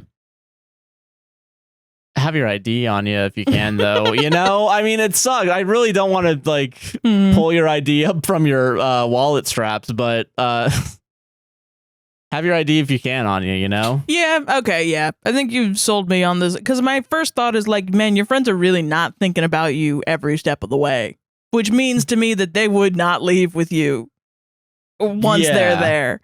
It's, I need my thing. No, you don't need it. We're not going anywhere. We're going to go somewhere. well, but No, yeah, okay, sure. That'd be fucked up. Yeah. All right, I guess. And then you get there and you get through and you're like, okay, whatever. And then you're there and then somebody else kicks you out and they're still not like, we're going to leave now.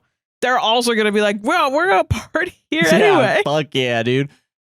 Jesus, I man. think, at least take it as a wake-up call that maybe your friends are not thinking about you as often as you might be thinking about them. Yeah. Because I could imagine the people-pleaser type of person that's like... which you are an asshole in that moment because you are like selling yourself short. Fate. Yeah. Yeah. I could see like a peer pressure-y people-pleasing situation happen where you're just like, well, I don't want to spoil the fun by going back and getting my wallet, which, I mean, you have to admit you would do that. I know, yeah. Yeah.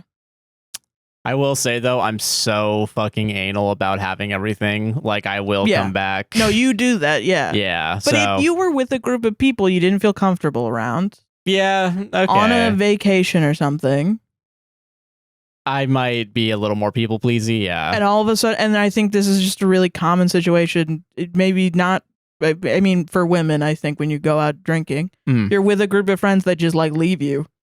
That's not right. Like it is, you should be taking care of everybody in your group, especially if you're going out drinking. Yeah. Yeah. Shit, man. Like that needs to be happening. Like, I mean, I don't know. When I was in college, we'd go out drinking and then we would all walk each other home because... Yeah. Like there were we had someone that would stay sober for walking. Yeah. Yeah. Damn, man. All right. I can understand. That's my first thing is I always think of like safety also when going out to drink and going to clubs and stuff. And it just sounds like they're not thinking safe, about that. Yeah. But you also didn't think of it yourself. So a little bit like.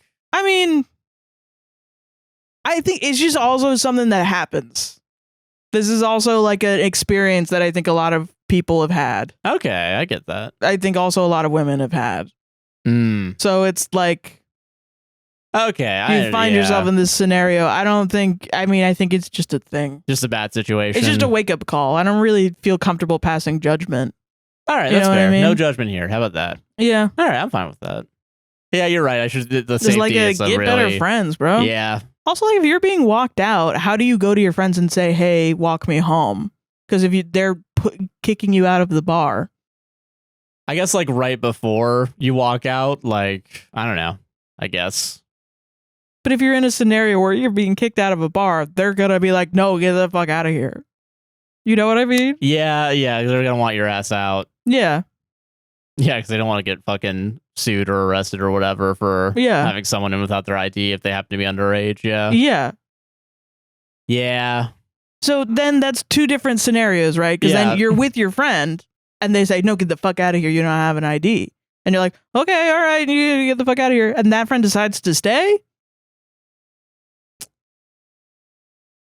Yeah.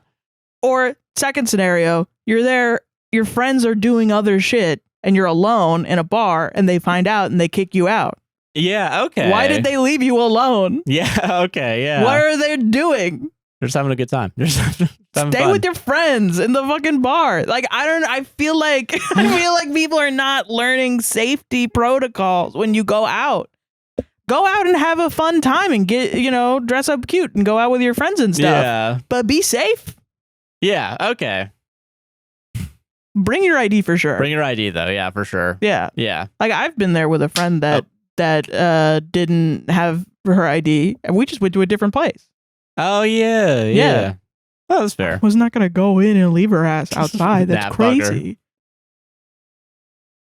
I will say that same friend did leave me in the back of her car after I threw up in the same place. For hours. Okay, so points deducted. In her unlocked car. Points deducted. Okay, yeah. What was that about finding better friends, Sarah? I found better friends, so that yeah. is true, yeah. All right. Solved it, man. Solved it. We're done. Now we're good. Bye-bye. All right, that's our show. Sarah, what do you want to plug? Follow me on Tumblr. That's Soheron, THATSOHEERON. I appreciate everybody who's attacked me on Art Fight. This is going out on the last day of Art Fight, I think. The 31st. Oh, no, it's coming out on like 28th. 28th? Is it the last couple of days of 29th. Art Fight? Okay, cool. It's at the end of the month. So Art Fight is 1 month long. Who cares about more days? It's the last couple of days of art fight. 30, 31, oh, Jesus 32, Christ, Joshua 33. Schindler. Thank you, everybody who has attacked my OCs. I'm sorry I did not do as many revenges as I thought I was going to do. Everything went to shit this month. Yeah. But it's okay. You can follow me on Tumblr. That's Soheron, THATSOHERON. I've already said that. I don't care. Instagram, same name. Yeah. Bye-bye. Hell yeah. I'm Joshua Chinland on most things, a guy nicknamed JC on Twitch. A podcast will save this on Instagram, APWSTR on TikTok. A podcast will save this relationship on all podcasting platforms, Spotify, Apple, you know the best. Fucking rate us 5 stars on Spotify and Apple Podcasts. Check out our Patreon, patreon.com/APWSTR, buymeacoffee.com/APWSTR. Remember, $3,000, Jack and Jill. Please don't actually do it. I actually don't. $3,000. I actually don't want that. We're fine. What are you fucking talking about? I mean, we don't have a lot of money, but I'd rather not have money and not see Jack and Jill again. I will do anything for $3,000. I'll do anything for $1. And he gets all of it, and he will watch it. Okay, 1,500 Josh watches it. Me per 1,500 per and then person. 3,000's the stretch goal of Sarah watches it. Because whatever we get, we have to split. So, but I'm saying right now, if you pay him, if you give us $1,500 on Buy Me a Coffee, it'll all go to Josh, and he will watch the movie. Yes. I am negating out of this fucking bet because I don't want to watch this movie that bad. But yeah, 1 week only. You have until I'm gonna say Tuesday, next podcast. And then that means afterwards I can announce if it happened or not, and then go from there. You know, yeah. So if it happens, 2 weeks, Jack and Jill. Next week, Die Hard, because I need something. Why are you watching Die Hard? The 5th one. The 5th Die Hard? With Jai Courtney in it. Die Harder. Yeah, Die Hardester, yeah. Yeah, die the hardest ever, you dead bitch. That's our show. Linktree down in the description has the mutual aid links, all of our socials. Have a great night. Take it easy. Bye-bye. Bye. Bye. Man, I'm losing my mind. Me too. Oh, man. I love that you pulled out of the Jack and Jill bit. I just feel like it'll make it more likely to happen. Oh, if because it's less money. Yeah, okay, yeah. But I don't want money if it's your suffering. You don't want blood money? I don't want blood money off of your suffering. I barely... You don't want Jack money? I just realized you don't want Jill money? I don't fucking want to watch this fucking movie. I'm fine with not getting paid. Yeah, okay, that's fair. I know you need money, so you go ahead. I'm fine. Pay all my upcoming fees and dues and rents. I'm fucking chilling. I make enough money to cover my bills. All right. Wow. Damn. Yeah. I just love gambling.